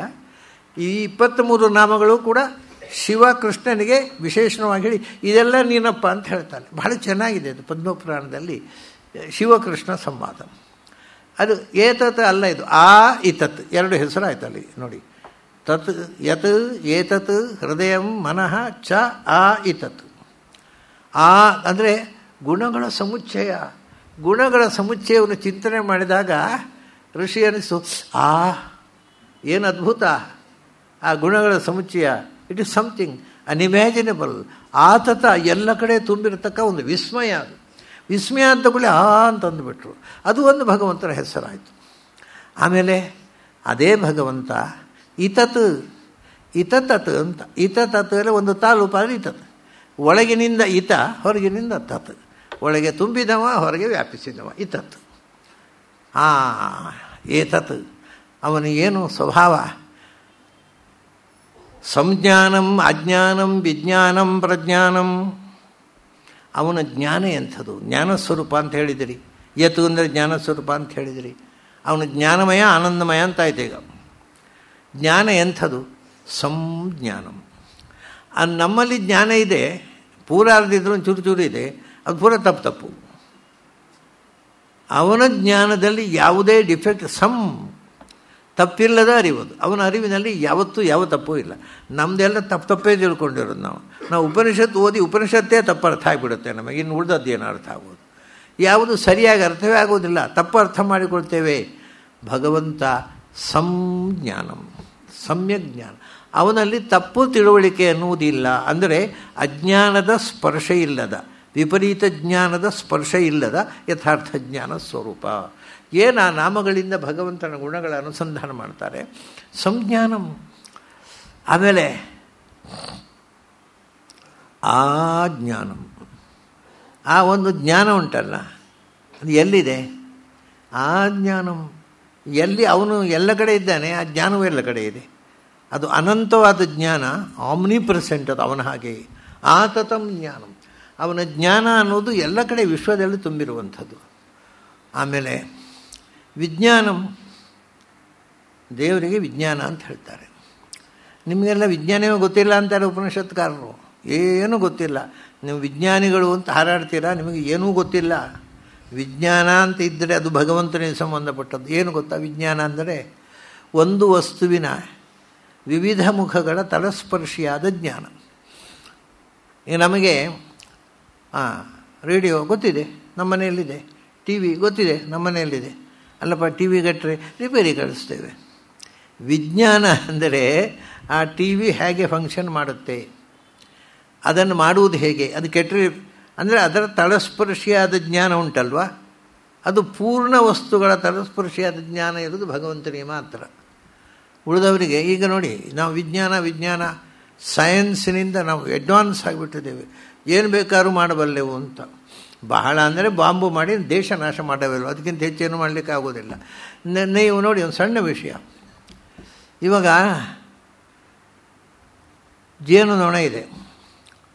ಜೇನುನೊಣಗಳು ಮರಗಳಿಗೆ ಹೋಗಿ ಬೇರೆ ಬೇರೆ ಜಾತಿಯ ಹೂವುಗಳ ರಸವನ್ನು ಹೀರಿ ಅದನ್ನು ಜೇನಾಗಿ ಪರಿವರ್ತನೆ ಮಾಡಿ ಗೂಡಿನಲ್ಲಿ ಅದನ್ನು ಪ್ರಿಸರ್ವ್ ಮಾಡ್ತಾರೆ. ನಾವು ಹಿಂಡಿ ಕುಡಿತೇವೆ ಅಷ್ಟೇ. ನೋಡು, ಸೈಂಟಿಸ್ಟು ಜೇನು ಮಾಡಲಿ, ನಾವು ಇವತ್ತು ಸೈನ್ಸ್ ನಾವು ನಾವೇ ಮಾಡ್ತೇವೆ.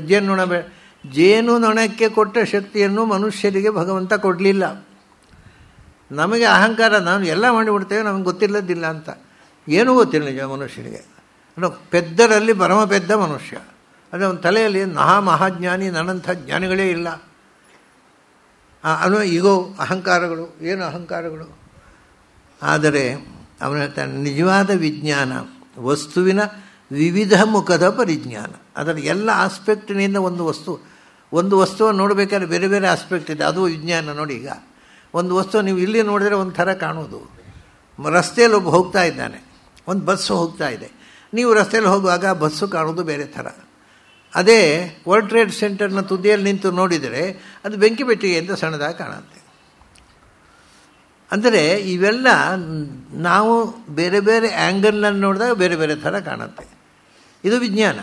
ಅದನ್ನು ನಾವು ಎಲ್ಲ ಮುಖದಿಂದಲೂ ನೋಡಿ ಅದರ ಎಲ್ಲ ಆಸ್ಪೆಕ್ಟ್ಗಳು, ಅಲ್ಲಿ ಎಲ್ಲ ಗುಣಧರ್ಮಗಳನ್ನು ತಿಳ್ಕೊಳ್ತಕ್ಕವ ವಿಜ್ಞಾನ. ಅದರಿಂದ ನಿಜವಾದ ಸಂಜ್ಞಾನ, ಆಜ್ಞಾನ, ವಿಜ್ಞಾನ ಇದೆಲ್ಲ ಭಗವಂತನ ಸ್ವರೂಪಗಳು ಹೊರತು ಮನುಷ್ಯನಿಗೆ ಸಂಬಂಧಪಟ್ಟ ಸಂಗತಿಯೇ ಅಲ್ಲ ಅಂದರು ಅವರು. ಆಮೇಲೆ ಕೊನೆಗೆ ಹೇಳಿದರು, ಇದೆಲ್ಲ ನಾವು ಬೆಳೆಸ್ಕೊಳ್ತಾ ಇದ್ದೇವೆ ಸ್ವಾಮಿ, ನಾವು ಅಭ್ಯಾಸ ಮಾಡಿ ಒಂದೊಂದೇ ನಮ್ಮದು ಸಂಜ್ಞಾನ, ಆಜ್ಞಾನ, ವಿಜ್ಞಾನ ಎಲ್ಲ ಬೆಳೆಸ್ತಾ ಇದ್ದೇವೆ ಅಂದರೆ ಪ್ರಜ್ಞಾನಂ ಅಂದರು.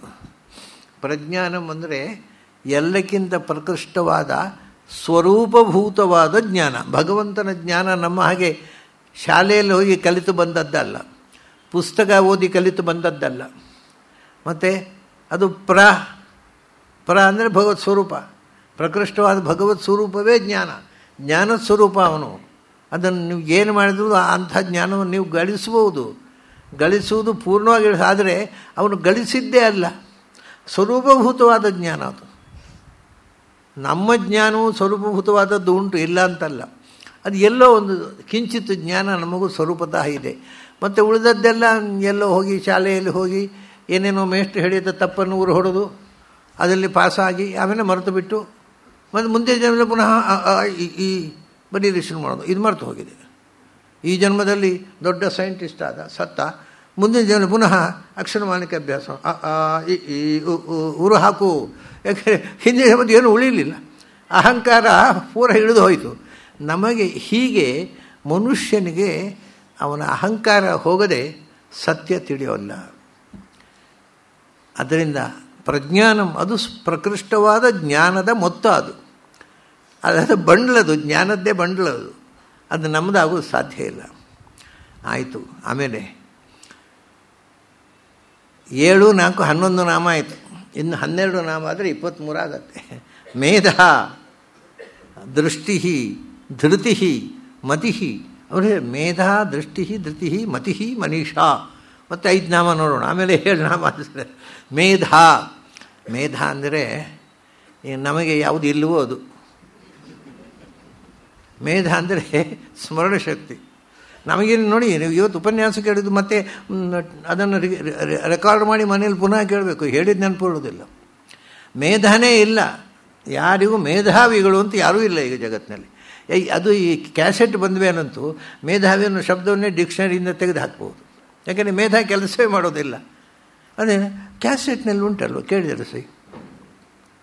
ಮೇಧ ಅಂದರೆ ಮಾ ಅಂದರೆ ಜ್ಞಾನ, ಅರಿವು. ಅದೇ ಮೇ ಆದದ್ದು. ಮಾನೇ ಮೇ ಆಯಿತು. ಮಾ ಅಂದರೆ ಜ್ಞಾನ, ಅದು ಅದರ ಧಾರಣ. ಮೇಧ ಅಂದರೆ ಅರಿವನ್ನು ಎಂದೂ ಮರೆಯದೆ ಅದು ಶಾಶ್ವತವಾಗಿಟ್ಟುಕೊಳ್ಳುವ ಶಕ್ತಿ ಉಂಟಲ್ಲ, ಅಂದರೆ ಅದು ಸ್ಮರಣ ಶಕ್ತಿ. ನಮ್ಮದು ವಿಸ್ಮರಣ ಶಕ್ತಿ ತುಂಬ ಇದೆ, ಅದು ಬೇಕಷ್ಟೇ. ದೇವರಿಗಿಲ್ಲ ಅದು. ದೇವರು ಇಲ್ಲದ ನಮ್ಮ ಹತ್ರ ಉಂಟು, ನಮ್ಮದು ವಿಸ್ಮರಣ ಶಕ್ತಿ ಉಂಟು. ದೇವರಿಗೆ ಮರೀಲಿಕ್ಕೆ ಗೊತ್ತಿಲ್ಲ, ನಮಗಿಂತ ಅವನು ನೋಡಿ, ನಮಗೆ ಮರೀಲಿಕ್ಕೆ ಎಷ್ಟು ಚೆನ್ನಾಗಿ ಗೊತ್ತಿದೆ, ಅವನಿಗೆ ಮರೀಲಿಕ್ಕೆ ಗೊತ್ತಿಲ್ಲ. ಅವನೆಂಥ ದೇವರು, ಮರೆಯೋದೇ ಇಲ್ಲ ಅವನು. ಅದರಿಂದ ಮೇಧಾ. ಯಾಕೆ ಎಂದರೆ ಪುನಃ ಹೇಳಿದ್ರು, ದೃಷ್ಟಿ ಎಲ್ಲವೂ ಅವನಿಗೆ ಪ್ರತ್ಯಕ್ಷ. ಅವನು ಮರೆಯೋದು ಹೇಗೆ? ಪರೋಕ್ಷ ಅಂತ ಒಂದಿಲ್ಲ, ಸಾಕ್ಷಾತ್ ಪ್ರತಿಯೊಂದನ್ನು ಕಾಣ್ತಾ ಇರುವವನಿಗೆ ಮರೆಯೋದು ಹೇಗೆ ಅವನು? ಮೇಧ ದೃಷ್ಟಿ. ಆಮೇಲೆ ಧೃತಿ, ಎಲ್ಲವನ್ನೂ ನೋಡ್ತಾ ಇದ್ದಾನೆ, ಎಲ್ಲವನ್ನೂ ಮರೆಯದೆ ನೆನಪಿಟ್ಟುಕೊಂಡಿದ್ದಾನೆ ಮತ್ತು ಎಲ್ಲವನ್ನೂ ಧಾರಣೆ ಮಾಡಿದ್ದಾನೆ. ಧೃತಿ, ಎಲ್ಲವನ್ನೂ ಧಾರಣೆ ಮಾಡ್ತಾನೆ. ಆಮೇಲೆ ಮತಿಹಿ ಅಂತ ಬರುತ್ತೆ. ಮತಿ ಎಂದರೆ ಪುನಃ ಬುದ್ಧಿ ಅಲ್ವಾ? ಹಿಂದೆ ಬಂದಾಯ್ತಲ್ವ, ಮನಃ ಅಂತ ಬಂದಿದೆ. ಕೋಶ ನೋಡಿದರೆ ಮನಃ ಮತ್ತು ಮತಿ ಪರ್ಯಾಯ ಶಬ್ದಗಳು. ಮತಿ ಎಂದರೆ ಮನಸ್ಸು ಅಲ್ಲ. ಮತಿ ಎಂದರೆ ಹೇಗೆ ಮೇಧ ನೋಡಿ, ಮಾ ಅಂದರೆ ಅರಿವು, ಅದರ ಧಾರಣೆ ಮೇಧ. ಎಂದೂ ಮರೆಯದೆ ಒಂದು ವಸ್ತುವನ್ನು ನೆನಪಿಟ್ಟುಕೊಳ್ಳುವುದು. ಮತಿ ಎಂದರೆ ಮಾನದಿಂದ ತತಿ. ಮಾ ಅಂದರೆ ಜ್ಞಾನ. ಅದನ್ನು ಜ್ಞಾನ ಅಂದರೆ ನಮಗೆ ಜ್ಞಾನ ಕೊಡ್ತಕ್ಕಂಥ ವೇದಗಳು. ಆ ವೇದಗಳಲ್ಲಿ ತತನಾದವ ಮತಿ, ಸವವೇದ ಪ್ರತಿಪಾದ್ಯನ. ಅದನ್ನು ಮತಿ ಅಂತ. ಒಂದೊಂದು ಶಬ್ದದಿಂದಲೂ ಉಪಾಸನೆ ಮಾಡುವಾಗ ಬರತಕ್ಕ ಆವಿಷ್ಕಾರಗಳಿವು. ಅದೆಲ್ಲ ನಾವು ಯೋಚನೆ ಮಾಡ್ತಾರೆ. ಈ ಮೇಧ, ಈ ದೃಷ್ಟಿ, ಈ ಧೃತಿ, ಇದನ್ನು ನಮಗೆ ಹೇಗೆ ಗೊತ್ತಾಯಿತು? ಮತಿ. ಸಮಸ್ತ ವೇದಗಳು ಅವನನ್ನು ಹಾಗೇ ಕೊಂಡಾಡ್ತವೆ. ಮಾನದಲ್ಲಿ ತತನಾದವ ಮತಿ. ಆಮೇಲೆ ಮನೀಷ. ಅಯ್ಯೋ, ನಮಗೆ ಅಮರಕೋಶ ಓದಿದ್ದು ನಾವು. ಅಲ್ಲಿ ಮನೀಷ, ಬುದ್ಧಿ, ಮತಿ ಎಲ್ಲ ಪರ್ಯಾಯ ಶಬ್ದ ಅಂತ ಹೇಳಿದ್ದಾರೆ. ನೀವು ಬುದ್ಧಿ ಅಂತ ಹೇಳಿರಿ, ಮನೀಷ ಆಯ್ತೀರಿ, ಪುನಃ ಮತಿ ಅಂತ ಹೇಳ್ತೀರಿ. ಬುದ್ಧಿರ್ ಮನೀಷ, ಧಿಷಣ, ಧೀ, ಪ್ರಜ್ಞಾ, ಶೇಮುಷಿ, ಮತಿ ಎಲ್ಲ ಪರ್ಯಾಯ ಶಬ್ದ ಅಂತ ಹೇಳ್ತಾನೆ ಅಮರಕೋಶಕಾರ. ಅಲ್ಲ, ಅವನಿಗೆ ಬೇರೆ ಕೆಲಸ ಇಲ್ಲ. ನೀವು ಉರು ಹಾಕಿದ್ದು ಯಾಕೆ ಅದನ್ನು? ತಪ್ಪು. ಅಮರಕೋಶವನ್ನು ಉರಿ ಹಾಕಲಿಕ್ಕೆ ಯಾರು ಹೇಳಿದರು? ಅದು ಉರು ಹಾಕ್ಕೊಂಡು ಉಪನಿಷತ್ನಲ್ಲಿ ಹೀಗುಂಡು ಮತ್ತೇನು ಅಮರಕೋಶಕ್ಕೆ ಸರಿಯಾಗಿ ಉಪನಿಷತ್ತಿರಬೇಕಾ? ಅಮರಕೋಶಕರ ತಪ್ಪು ಬರದ ಬಿಟ್ಟು ಬಿಡಬೇಕು ಅದನ್ನು. ಮತಿ ಮನೀಷಾ. ಮನೀಷಾ ಅಥವಾ ಮನೀಷಿ, ಕವಿರ್ಮನೀಷಿ ಪರಿಭೂತ್ ಸ್ವಯಂಭೂ ಯಾಥಾ ತಥ್ಯತೋರ್ಥಾನ್ ವ್ಯದಧಾಚ್ಛಾಶ್ವತೀಭ್ಯ ಸಮಾಭ್ಯ. ಮತಿ ಮನೀಷಾ ಅಂದರೆ ಮನುಗಳಿಗೆ ಈಶಾ. ಓಹೋ, ಶಬ್ದವೇ ಆಗೋಯ್ತು ಈಗ.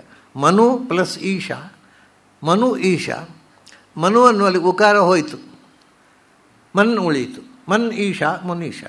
ಅದು ಈಶಾ ಇತ್ತು, ಅದು ಈಶಾ ಹೋಗಿ ಈಶಾ ಆಯಿತು. ಶಕಾರ ಶಕಾರ ಆಯಿತು. ವರ್ಣಾಗಮ ವರ್ಣ ವಿಪರ್ಯಯಶ್ಚ. ಇದು ನಿರುಕ್ತದಲ್ಲಿ ಒಂದು ಕ್ರಮ. ವರ್ಣ ಬಂತು ಅಥವಾ ವರ್ಣ ಹೋಗುತ್ತೆ. ಉ ಅನ್ನುವ ಅಕ್ಷರ ಹೋಯಿತು. ಮನು ಈಶಾ. ಮನು ಅಂದರೆ ಶಾಸ್ತ್ರದಲ್ಲಿ ಮನುಗಳು ಅಂದರೆ ದೇವತೆಗಳು, ಜ್ಞಾನಿಗಳಾದ ದೇವತೆಗಳು, ಬ್ರಹ್ಮಾದಿ ದೇವತೆಗಳು. ಅವರಿಗೂ ಮನುಗಳಿಗೂ ಇವನು ಈಶಾ. ಅದನ್ನ ಮನೀಷ. ಮನು ಈಶಾ, ಉಕಾರ ಹೋಯಿತು. ಮನ್ ಈಶಾ, ಮನೀಷಾ ಆಯಿತು. ಈಶಾ ಇತ್ತು ಶಕಾರ. ಅಧಿಕೆ ಅಧಿಕಂ, ಶಾದ ನಂತರದಲ್ಲೋ ಶಕಾರ, ಅದು ಅಧಿಕ್ಯ ವಾಚಕ. ಸರಿ, ಅಧಿಕ ಈಶಾ ಅಂದರೆ ಸರ್ವೋತ್ತಮ ದೇವತೆಗಳಿಗೆ ಈಶರಲ್ಲಿ ಈಶಾ, ಈಶವರ, ಅದು ಅಧೀಶ ಆಯಿತು. ಅದನ್ನು ಮನೀಷಾ ಅಂತ. ಮನೀಷಾ ಮತಿ ಮನೀಷಾ. ಆಮೇಲೆ ಮನೀಷಾ ಜ್ಯೂತಿ. ಜ್ಯೂತಿ ಅಂತ ಅನ್ನೋಗೆ ಅವೊಂದು ಧಾತುವೇ ಇಲ್ಲ. ಇವತ್ತು ಪಾಣಿನಿಯ ವ್ಯಾಕರಣದಲ್ಲಿ ಆಗೊಂದು ಧಾತುವೇ ಇಲ್ಲ. ಜೂ ಅಂತ, ಜೂ ಜವೆ ಅಂತ ಒಂದು, ಅದು ಸೂತ್ರದಲ್ಲಿ ಒಂದು ಧಾತು ಬಂದಿದೆ. ಈಗ ಅವರ ಅರ್ಥ ಏನು ಹೇಳ್ತಾರೆ ಅಂದರೆ ಜೂ ಜವೆ ಅಂತ ಧಾತು ಅಂತ. ಜ್ಯೂತಿ ಅಂದರೆ ವೇಗವಾಗಿ ಇರುವವನು ಅಂತ. ಅದರ ಪ್ರಾಚೀನ ಅರ್ಥ ಜೂ ಪ್ರೇರಣೆ ಅಂತ. ಅದರಿಂದ ಜ್ಯೂತಿ ಅಂದರೆ ಇಡೀ ಜಗತ್ತಿನ ಎಲ್ಲ ಚಟುವಟಿಕೆಗಳ ಹಿಂದೆ ಇರತಕ್ಕಂಥ ಪ್ರೇರಕ ಶಕ್ತಿ ಅಂತ. ಆಮೇಲೆ ಜ್ಯೂತಿ ಆದಮೇಲೆ ಸ್ಮೃತಿ. ಸ್ಮೃತಿ ಸಂಕಲ್ಪ. ಸ್ಮೃತಿ ಅಂದರೆ ಏನು? ಸ್ಮೃತಿ ಅಂದರೆ ಹಿಂದೆ ಬಂತಲ್ರಿ, ನೆನಪಿರುವ ಮೇಧ ಬಂದಿದೆ, ಪುನಃ ಸ್ಮೃತಿ ಅಂತೀರಿ. ನಮಗೆ ಒಂದೊಂದು ಶಬ್ದದಿಂದಲೂ ಭಗವಂತನ ಹೊಸ ಹೊಸ ಗುಣಗಳು ತಿಳಿಬೇಕಪ್ಪ. ಅದೇನು ಗೊತ್ತುಂಟಾ? ಸ್ಮೃತಿ ಅಂದರೆ ಅಲ್ಲಿ ಹಾಗೆ ಸಮರತಿ. ಸಮರತಿ ಹೋಗಿ ಸಮ ಅನ್ನುವಲ್ಲಿ ಸಕಾರದ ಆಕಾರ ಹೋಯಿತು, ಸ್ಮ ಆಯಿತು. ಆ ಮಕಾರದ ಆಕಾರವು ಹೋಯಿತು, ಅಲ್ಲಿ ರಾದ ಋ ಬಂತು. ಸ್ಮೃತಿ ಆಯಿತು. ಅಂದರೆ ಎಲ್ಲ ಕಾಲದಲ್ಲಿ, ಎಲ್ಲ ದೇಶಗಳಲ್ಲಿ, ಎಲ್ಲ ಅವತಾರ ರೂಪಗಳಲ್ಲಿ ಸಮಾನವಾದ ರತಿ ಆನಂದ ಉಳ್ಳವ. ಅವನಲ್ಲಿ ಆನಂದ ಹ್ರಾಸ ಅಂತಿಲ್ಲ. ಅವತಾರದಲ್ಲಿ ಎಷ್ಟು ಆನಂದವೋ ಮೂಲ ರೂಪಗಳು ಅಷ್ಟೇ. ಹಾಗೆ ಸಮರತಿ ಆದ್ದರಿಂದ ಸ್ಮೃತಿ. ಸಂಕಲ್ಪ, ನಾವು ಬೆಳಗಾತ ಎದ್ದು ಕೆಲವರು ಮಾಡ್ತಾರೆ, ಅಭ್ಯಾಸ ಇದ್ದವರು ಸಂಕಲ್ಪ ಮಾಡೋದು ಅಂತ. ಕೆಲವರಿಗೆ ಪುರೋಹಿತರೇ ಸಂಕಲ್ಪ ಮಾಡಿ ಅಂತ. ಯಾಕಂದರೆ ಇವರಿಗೆ ಸಂಕಲ್ಪ ಅಂದರೆ ಏನಂತ ಗೊತ್ತಿಲ್ಲ. ಪುರೋಹಿತರೇ ನೀವೇ ಸಂಕಲ್ಪ ಮಾಡಿ ಅಂತ. ಸಂಕಲ್ಪ ಮಾಡುವುದು ಅಂದರೆ ಹೀಗೆ ಇರಬೇಕು, ಹೀಗೆ ಮಾಡಬೇಕು ಅನ್ನುವಂಥ ಮೆಂಟಲ್ ಡಿಸಿಷನ್. ಸಂಕಲ್ಪ ಅಂದರೆ ಮನಸ್ಸಿನ ನಿರ್ಧಾರ. ಮನಸ್ಸಿನಲ್ಲಿ ನಾವು ಸಂಕಲ್ಪ ಮಾಡೋದು ಅಂದರೆ ನಾವು ಏನು ಮಾಡಬೇಕು ಈ ದಿನ ಅದನ್ನು ಮನಸ್ಸಿನಲ್ಲಿ ನಿರ್ಧಾರ. ಇವತ್ತು ಬೆಳಗಾತ, ಇವತ್ತು ನಾವು ಎದ್ದು ತುಳಸಿ ಪೂಜೆ ಮಾಡಬೇಕು, ಇದು ಸಂಕಲ್ಪ. ಅಂದರೆ ಹೋಗಿ ನೀರು ಇಟ್ಕೊಂಡು ತುಳಸಿ ಪೂಜಾಖ್ಯಂ ಕರ್ಮ ಕರಿಷ್ಯೆ ಅಂತ ಹೇಳಬೇಕಾಗಿಲ್ಲ. ಅದು ಬಾಹ್ಯ ಸಂಕಲ್ಪ. ಅಂದರೆ ಮೆಂಟಲ್ ಡಿಸಿಷನ್, ಮನಸ್ಸು ನಿರ್ಧಾರ ಮಾಡುತ್ತಲ್ಲ ಅದು. ಎಲ್ಲ ಜಗತ್ತು ಭಗವಂತನ ಸಂಕಲ್ಪದಿಂದಲೇ ಆಗೋದು. ಹೀಗಾಗಲಿ ಹೀಗಾಗಲಿ ಹೀಗಾಗಲಿ ಅಂತ ಬಯಸಿದ ಎಲ್ಲೂ ಆಯ್ತು. ಇಡೀ ವಿಶ್ವದ ಸೃಷ್ಟಿ ಭಗವಂತನ ಸಂಕಲ್ಪಕ್ಕೆ ಅನುಗುಣವಾಗಿದೆ. ಕಲ್ಪ ಅಂದರೆ ಕ್ಲೃಪ್ತಿ, ಹೀಗೆ ಆಗಬೇಕು ಅನ್ನುವಂಥ ವ್ಯವಸ್ಥೆ ಅದು ಭಗವಂತನದ್ದು. ಆದ್ದರಿಂದ ಅವನು ಸಂಕಲ್ಪ. ಆಮೇಲೆ ಕ್ರತುಹು, ಅಸುಹು, ಕಾಮಃ, ಅವಶಃ. ಅಲ್ಲಿ 23 ಆಯಿತು. ಮನೆ ಹೋಗಿ ಲೆಕ್ಕ ಮಾಡಿಕೊಳ್ಳಿ. ಕ್ರತುಹು, ಕ್ರತುಹು ಅಂದರೆ ಸಾಮಾನ್ಯವಾಗಿ ಕ್ರತು ಅಂದರೆ ಜ್ಞಾನವರೂಪ ಅಂತ ಹೇಳ್ತಾರೆ. ಅದು ಬಂದೋಯ್ತಲ್ಲ ಜ್ಞಾನರೂಪ ಅಂತ. ನಮಗೆ ಹೊಸ ಅರ್ಥ ಬೇಕು. ಕರೋತೀತಿ ಕ್ರತುಹು, ಎಲ್ಲವನ್ನೂ ಮಾಡುವವನು ಅವನು. ಸರ್ವಕರ್ತೃತ್ವಾತ್ ಕ್ರತುಹು. ಆಮೇಲೆ ಅಸುಹು. ಅಸು ಅಂತಂದರೆ ತುಂಬ ಅರ್ಥ ಇದೆ ಅದಕ್ಕೆ. ಸಾಮಾನ್ಯವಾದ ಅಸು ಅಂದರೆ ಅಸುಕ್ಷೇಪಣೆ ಅಂತ ಧಾತು. ಬಹಳ ಜನ ತಪ್ಪು ಊರು ಹೊಡೆದಿದ್ದಾರೆ. ಅಸು ನಿರಸನೆ ಅಂತ ಹೇಳ್ತಾರೆ. ಹಾಗೊಂದು ಧಾತು ಪಾಠವೇ ಇಲ್ಲ. ಅಂದರೆ ಹೇಳ್ತಾರಲ್ಲ, ವ್ಯಾಖ್ಯಾನ ಬರೆದಿದ್ದಾರೆ ಅಸು ನಿರಸನೆ ಐತಿ ಧಾತೋಹೋ ಅಂತ. ಹಾಗೊಂದು ಧಾತುವೇ ಇಲ್ಲ. ಅಸು ಅನ್ನೋದು ನಿರು ಸೇರಿದ ಮೇಲೆ ಅಸನ ನಿರಸನೆ ಆಗೋದು. ನಿರು ಪ್ರತ್ಯಯ ಇಲ್ಲದೇನೆ ಅಸು ನಿರಸನೆ ಆಗೋದು. ಹಾಗೆ ಅಸು ಕ್ಷೇಪಣೆ ಅಂತ ಧಾತು. ಆಮೇಲೆ ಕ್ಷಿಪು ಅಂತ ಕ್ಷೇಪಣ ಅಂದರೆ ಏನು? ಕ್ಷೇಪಣ ಅಂದರೆ ಯಾರ್ಯಾರು ಎಲ್ಲೆಲ್ಲಿ ಇರಬೇಕು ಅವರವ್ರನ್ನ ಆ ಸ್ಥಾನದಲ್ಲಿ ಇಟ್ಟು ಪ್ರೇರಿಸುವುದಕ್ಕೆ ಕ್ಷೇಪಣ ಅಂತ ಹೇಳೋದು. ಕ್ಷಿಪು ಪ್ರೇರಣೆ ಅಂತ ಮುಂದೆ ಬರುತ್ತೆ. ಅದರಿಂದ ಇಡೀ ಜಗತ್ತಿನಲ್ಲಿ ಯಾರ್ಯಾರು ಎಲ್ಲಿರಬೇಕು, ಹೇಗಿರಬೇಕು, ಏನಿರಬೇಕು ಅದೆಲ್ಲವನ್ನು ವ್ಯವಸ್ಥೆ ಮಾಡಿ ಅದರ ತಕ್ಕಂತೆ ಅವನ್ನು ಪ್ರೇರಿಸುವವನು ಅಸು.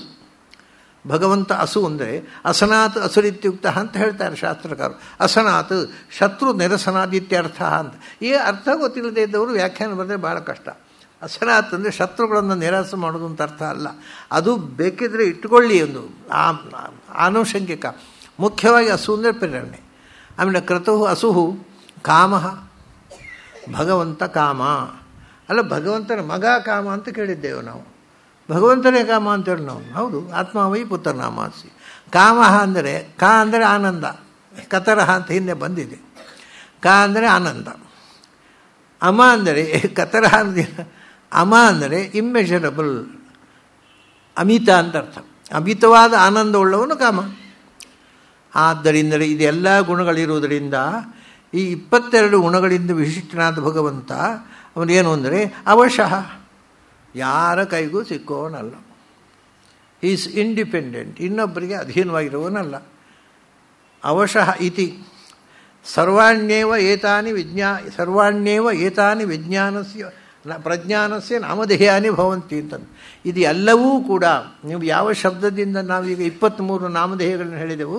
ಇದು ಇಷ್ಟೇ ಅಂತಲ್ಲ, ಸರ್ವಾಣ್ಯಪಿ. ನೀವು ಯಾವ ಶಬ್ದ ಬೇಕಾದ್ರೆ ತಗೊಳ್ಳಿ, ಅದನ್ನು ಎಟಿಮೊಲಾಜಿಕಲಿ ಅದು ಭಗವಂತನನ್ನು ಹೇಳುತ್ತೆ. ಸರ್ವಾಣ್ಯಪಿ ಏತಾನಿ ಪ್ರಜ್ಞಾನಸ್ಯ, ಅದು ಮುಂದೆ ಬರುತ್ತೆ. ಪ್ರಜ್ಞಾನ ಅಂತಂದರೆ ಇದರಲ್ಲಿ ಒಂದು ಹೆಸರು, ಆದರೆ ಅದು ವಿಶೇಷವಾಗಿ ಭಗವಂತನ ಹೆಸರು. ಯಾಕೆಂದರೆ ಪ್ರಜ್ಞಾನ ಅಂದರೆ ಭಗವಂತ ತನ್ನ ಸ್ವರೂಪಭೂತವಾದ ಜ್ಞಾನವುಳ್ಳವನು ಅಂತ ವಿಶಿಷ್ಟ ಶಬ್ದ ಅದು. ಅದರಿಂದ ಪ್ರಜ್ಞಾನಂ ಬ್ರಹ್ಮ ಅಂತ ಮುಂದೆ ಬರುತ್ತೆ. ಅದು ಮಹಾವಾಕ್ಯ ಅಂತ ಕೂಡ ಶಂಕರಾಚಾರ್ಯ ಅದನ್ನು ಪರಿಗಣನೆ ಮಾಡ್ತಾರೆ. ವೇದದ ಒಂದು ಮಹಾವಾಕ್ಯ ಅಂತ. ಹಾಗಾಗಿ ಪ್ರಜ್ಞಾನಸ್ಯ ಅಂದರೆ ಜ್ಞಾನ ಪರಿಪೂರ್ಣನಾದ ಭಗವಂತನ ನಾಮಧೇಯಾನಿ. ಎಲ್ಲ ಏನು ಸರ್ವಾಣ್ಯೇತಾನಿ. ನಿಮಗೆ ಯಾವ ಶಬ್ದ ಬೇಕಾದ್ರೆ ಹೇಳಿ, ಅದು ದೇವರ ಹೆಸರಾಗಿಬಿಡುತ್ತೆ ನೀವು ಈ ರೀತಿ ಅನುಸಂಧಾನ ಮಾಡಿದರೆ ಅಂತ. 23 ನಾಮಗಳನ್ನು ಹೇಳಿದರು. ಭಗವಂತನ ಲಕ್ಷಣಗಳನ್ನು ಹೇಳಿದರು. ಆಮೇಲೆ ಅಲ್ಲಪ್ಪ ಇಷ್ಟು ಜನ ಇದ್ದಾರೆ ನಮ್ಮನ್ನು ನಿಯಂತ್ರಿಸುವವರು, ಬ್ರಹ್ಮರುದ್ರಾದಿಗಳಿದ್ದಾರೆ, ಪಂಚಭೂತಗಳಿದ್ದಾವೆ, ಇದೆಲ್ಲ ಜಗತ್ತಿದೆ, ಇದನ್ನೆಲ್ಲ ಬಿಟ್ಟು ನೀವು ಭಗವಂತನನ್ನು ಕಟ್ಟಿಕೊಂಡು ಏನು ಮಾಡಲಿಕ್ಕುಂಟು ನಾವು? ಅದಕ್ಕೆ ಹೇಳ್ತಾರೆ, ಏಷ ಬ್ರಹ್ಮ, ಏಷ ಇಂದ್ರ, ಏಷ ಪ್ರಜಾಪತಿ, ಏತೆ ಸರ್ವೇ ದೇವಾ, ಇಮಾನಿ ಪಂಚ ಮಹಾಭೂತಾನಿ ಪೃಥಿವೀ ವಾಯುರಾಕಾಶ ಆಪೋ ಜ್ಯೋತಿಂಷಿ. ಇದೆಲ್ಲ ಆಮೇಲೆ ಇವೆಲ್ಲ ತುಂಬ ಇದ್ದಾವೆ. ಇಮಾನಿ ಏತಾನಿ ಇಮಾನಿ ಕ್ಷುದ್ರ ಮಿಶ್ರಾಣಿ ಇವ ಬೀಜಾನಿ. ಆಮೇಲೆ ಅಲ್ಲಿಗೆ ಮುಗಿದಿಲ್ಲ, ಅವರು ಹೇಳ್ತಾರೆ ಆಮೇಲೆ ಮತ್ತೆ ಇದ್ದಾವಲ್ಲ, ಅಂಡಜಾನಿಚ ಜಾರು ಜಾನಿಚ ಸ್ವೇದ ಜಾನಿಚ ಉದ್ಭಿಜಾನಿಚ. ಅಲ್ಲಿಗೂ ಮುಗಿಲಿಲ್ಲ ಅವರು. ಗಾವ ಅಶ್ವಾಹ ಪುರುಷಾಹ ಹಸ್ತಿನಃ ಇವೆಲ್ಲವೂ ಆಮೇಲೆ ಮುಂದೆ ಉಂಟು, ಮತ್ತೆ ನೋಡೋಣ. ಅವರು ಹೇಳ್ತಾರೆ ಅವರು ಈ ಏಷ ಬ್ರಹ್ಮ ನೋಡಿ, ಬ್ರಹ್ಮ ಅಂತ ಹೇಳಿದ ಕೂಡಲೇ ಪರಿಪೂರ್ಣನಾದ ಭಗವಂತ ನಮಗರ್ತಾಗೋದು. ಅದಕ್ಕೆ ಈ ಬ್ರಹ್ಮ ಅಂತ, ಈ ಬ್ರಹ್ಮ ಅಂದರೆ ಆ ಬ್ರಹ್ಮ ಅಲ್ಲ, ಈ ಬ್ರಹ್ಮ ಚತುರ್ಮುಖ ಬ್ರಹ್ಮ. ಏಷ ಬ್ರಹ್ಮ ಚತುರ್ಮುಖ ಬ್ರಹ್ಮ ಇದ್ದಾನೆ ಅವನು. ಮತ್ತು ಏಷ ಇಂದ್ರ, ಇಂದ್ರ ಅಂದರೆ ದೇವೇಂದ್ರನು ಹೌದು, ವಾಯುದೇವರು ಹೌದು. ಏಷ ಇಂದ್ರ ಈ ವಾಯು. ಏಷ ಪ್ರಜಾಪತಿ, ಪ್ರಜಾಪತಿ ಅಂದರೆ ಶಿವ. ಪ್ರಜಾಪತಿ ಶಿವಶೇಫ. ಒಂದು ಶ್ಲೋಕ ಇದೆ ಮಹಾಭಾರತದಲ್ಲಿ, ಅರ್ಜುನನಿಗೂ ಕರ್ಣನಿಗೂ ಯುದ್ಧ ಆಗ್ತಾ ಇದೆ. ಮೇಲಿನಿಂದ ದೇವತೆಗಳು ನೋಡ್ತಾ ಇದ್ದಾರೆ. ಆಗ ಇಬ್ಬರ ಯುದ್ಧವು ಸಮಾನ ವಸ್ತು ಅಂತ ಹೇಳಿ ಶಿವ ಹೇಳಿದಂತೆ. ಕರ್ಣನು ಗೆಲ್ಲಿ ಇಬ್ಬರು ಯಾರು ಒಬ್ಬರು ಸೋಲಬಾರ್ದು. ಸಮಾನ ಮನೆಯೋರು ಯುದ್ಧಂ ಅಸ್ವಿತ್ಯಾಹ ಪ್ರಜಾಪತಿ ಅಂತ. ಇವರು ಯುದ್ಧ ಸಮಾನವಾಗಲಿ, ಯಾರು ಗೆಲ್ಲುವುದು ಬೇಡ, ಯಾರು ಸೋಲುವುದು ಬೇಡ ಅಂತ ಪ್ರಜಾಪತಿ ಹೇಳಿದ ಅಂತ.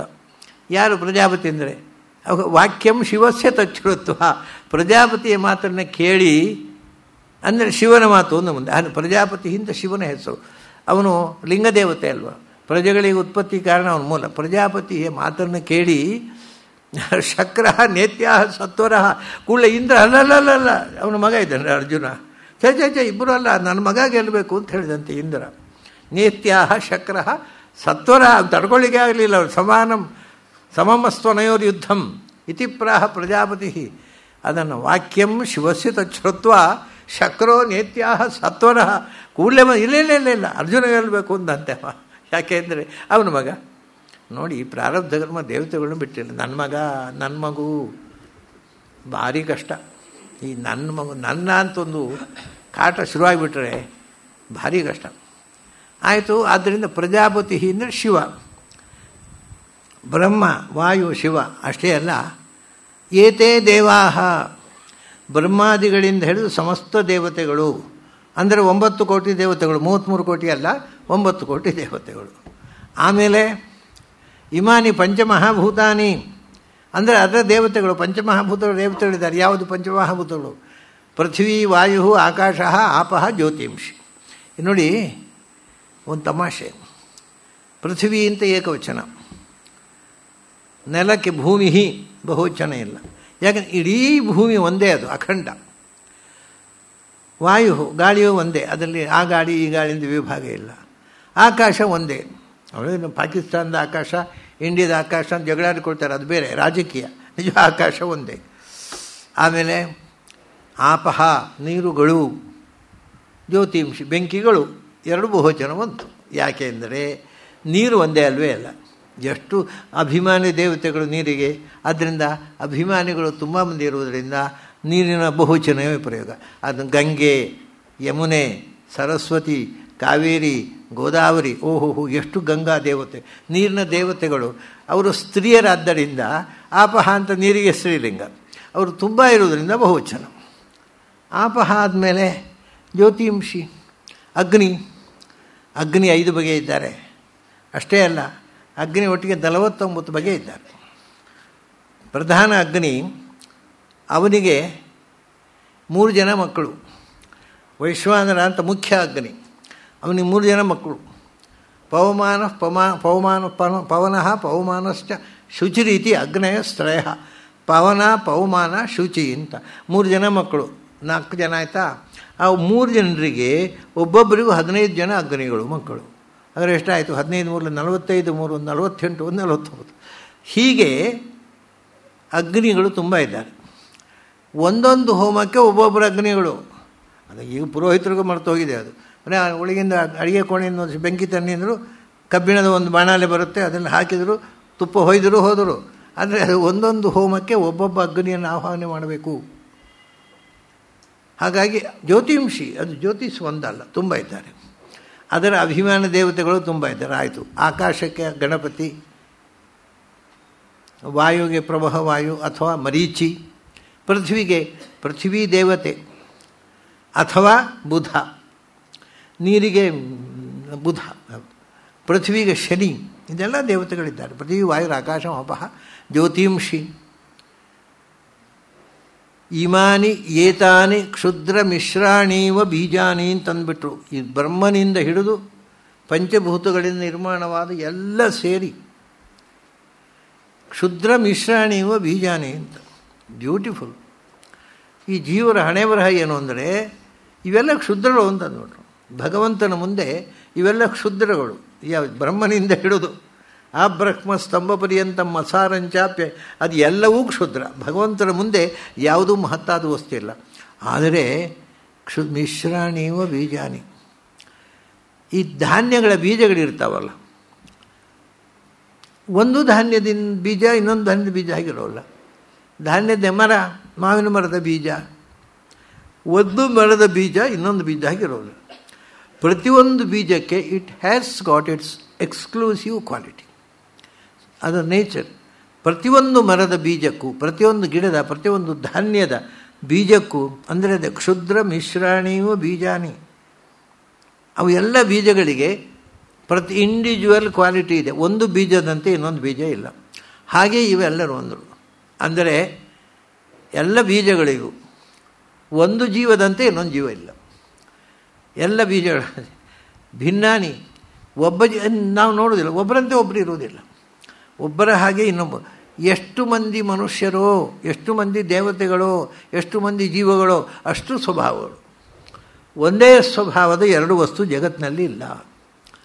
ಮತ್ತು ನಾವು ಸಾಮಾನ್ಯ ಅಯ್ಯೋ ಗಂಡ ಹೆಂಡತಿ ಅನ್ಯೋನ್ಯವಾಗಿದ್ದಾರೆ, ಅನ್ಯೋನ್ಯದಂತೆ ಇದ್ದಾರೆ ಅಷ್ಟೇ. ಒಳಗಿಂದ ಸುಮಾರು ಇರುತ್ತೆ ಡಿಫರೆನ್ಸ್ ಆಫ್ ಒಪಿನಿಯನ್. ಪಬ್ಲಿಕ್ ಹೇಳಲಿಕ್ಕೆ ಆಗೋದಿಲ್ಲ, ಹೊಂದಿಕೊಂಡು ಬದುಕಬೇಕಲ್ಲ, ನಾಟಕ ಮಾಡ್ತಾರೆ ಅಷ್ಟೇ. ಅಥವಾ ಬಹಳ ಆತ್ಮೀಯತೆ ಇದ್ದರೂ ಕೂಡ 99 ತನಕ ಇರ್ಬೋದು, 100ಕ್ಕೆ 100 ಆತ್ಮೀಯತೆ ಇರೋದಿಲ್ಲ. ಯಾಕಂದರೆ ಪೂರ್ತಿ ಸಾಮ್ಯ ಇರೋ ಜಗತ್ತಿನಲ್ಲಿ ಎರಡು ವಸ್ತುವೇ ಇಲ್ಲ. No two things are equal in this creation. ಆದ್ದರಿಂದ ಎಲ್ಲ ಬೀಜಗಳಂತೆ ಭಿನ್ನ ಭಿನ್ನ ಸ್ವಭಾವದವರು, ಒಬ್ಬರಂತೆ ಒಬ್ಬರಿಲ್ಲ. ಇಷ್ಟು ಜೀವರೋ ಅಷ್ಟು ಸ್ವಭಾವಗಳು. ಅವರ ಸ್ವಭಾವ ಪ್ರತಿಯೊಬ್ಬರು ನನ್ನ ಸ್ವಭಾವವೇ ಕರೆಕ್ಟು ಅಂತ ಹೇಳ್ಕೊಂಡು ಕೂತು ಬಿಡ್ತಾರೆ. ಇನ್ನೊಬ್ಬರ ಸ್ವಭಾವ ಅವರಿಗೆ ಬುದ್ಧಿ ಸಮ ಇಲ್ಲ ಅಂತ. ನನ್ನ ಸ್ವಭಾವವೇ ಕರೆಕ್ಟು ಪ್ರತಿಯೊಬ್ಬನಿಗೆ ಈಗೋ. ಹಾಗಾಗಿ ಕ್ಷುದ್ರ ಮಿಶ್ರಾಣಿಯೋ ಬೀಜಾನಿ, ಇದು ದೇವತೆಗಳ ಹಿಂದೆ ಬಂತು, ಪಂಚಭೂತಗಳು ಬಂತು ಅಷ್ಟೇ ಅಲ್ಲ. ಇತರಾಣಿಚ ಇತರಾಣಿಚ, ಈ ದೇವತೆಗಳೆಲ್ಲ ಕ್ಷುದ್ರ ಮಿಶ್ರ ಬೀಜಗಳಾಯ್ತಲ್ಲ, ಅದರ ಹಾಗೆ ಇತರಾಣಿಚ ಅಂದರೆ ಮನುಷ್ಯರು, ಬೇರೆ ಇದ್ದಾವಲ್ಲ ಮನುಷ್ಯರು, ಆಮೇಲೆ ಇತರಾಣಿಚ, ಆಮೇಲೆ ಅಸುರರು ಇದ್ದಾರಲ್ಲ, ಎಲ್ಲರೂ ಒಂದೇ. ಅಂದರು ಇತರಾಣಿಚ ಇತರಾಣಿಚ. ಸೃಷ್ಟಿಯ ವೈವಿಧ್ಯವನ್ನು ಹೇಳೋದಕ್ಕೋಸ್ಕರ ಇದೆಲ್ಲ ಹೇಳ್ತಾರೆ. ಇತರಾಣಿಚ ಮನುಷ್ಯರು, ಅವರು ಎಲ್ಲರೂ ಕೂಡ ಇವರು ಪ್ರಜ್ಞಾನೇತ್ರಾಣಿ, ಭಗವಂತನ ನಿಯಂತ್ರಣದಲ್ಲಿ ಇರತಕ್ಕಂಥ ವಸ್ತುಗಳು. ಇಲ್ಲಿ ಮುಗಿಲಿಲ್ಲ, ಇನ್ನೂ ಸುಮಾರು ಇದೆ. ಹಾಗಾಗಿ ಇವತ್ತು ಸಮಯ ಆದದ್ದರಿಂದ ಅಧ್ಯಾಯ ಮುಗಿಲಿಲ್ಲ, ಮುಗಿಸ್ಬೇಕು ಅಂತಿದ್ದೆ. ನಾಳೆ ಮುಗಿಸೋಣ. ಇವತ್ತು 6ನೇ ಅಧ್ಯಾಯ ಆತ್ಮಾಧ್ಯಾಯ ಪೂರ್ತಿ ಆಗಲಿಲ್ಲ, ಶೇಷ ಇದೆ. ಅದು ನಾಳೆ ಶೇಷವನ್ನು ನಿಶೇಷ ನಾಳೆ ಮಾಡೋಣ. ಅಲ್ಲಿ ತನಕ ನಿಮಗೆಲ್ಲ ಅಭಿನಂದನೆಗಳು ಮತ್ತು ಅಭಿವಂದನೆಗಳು.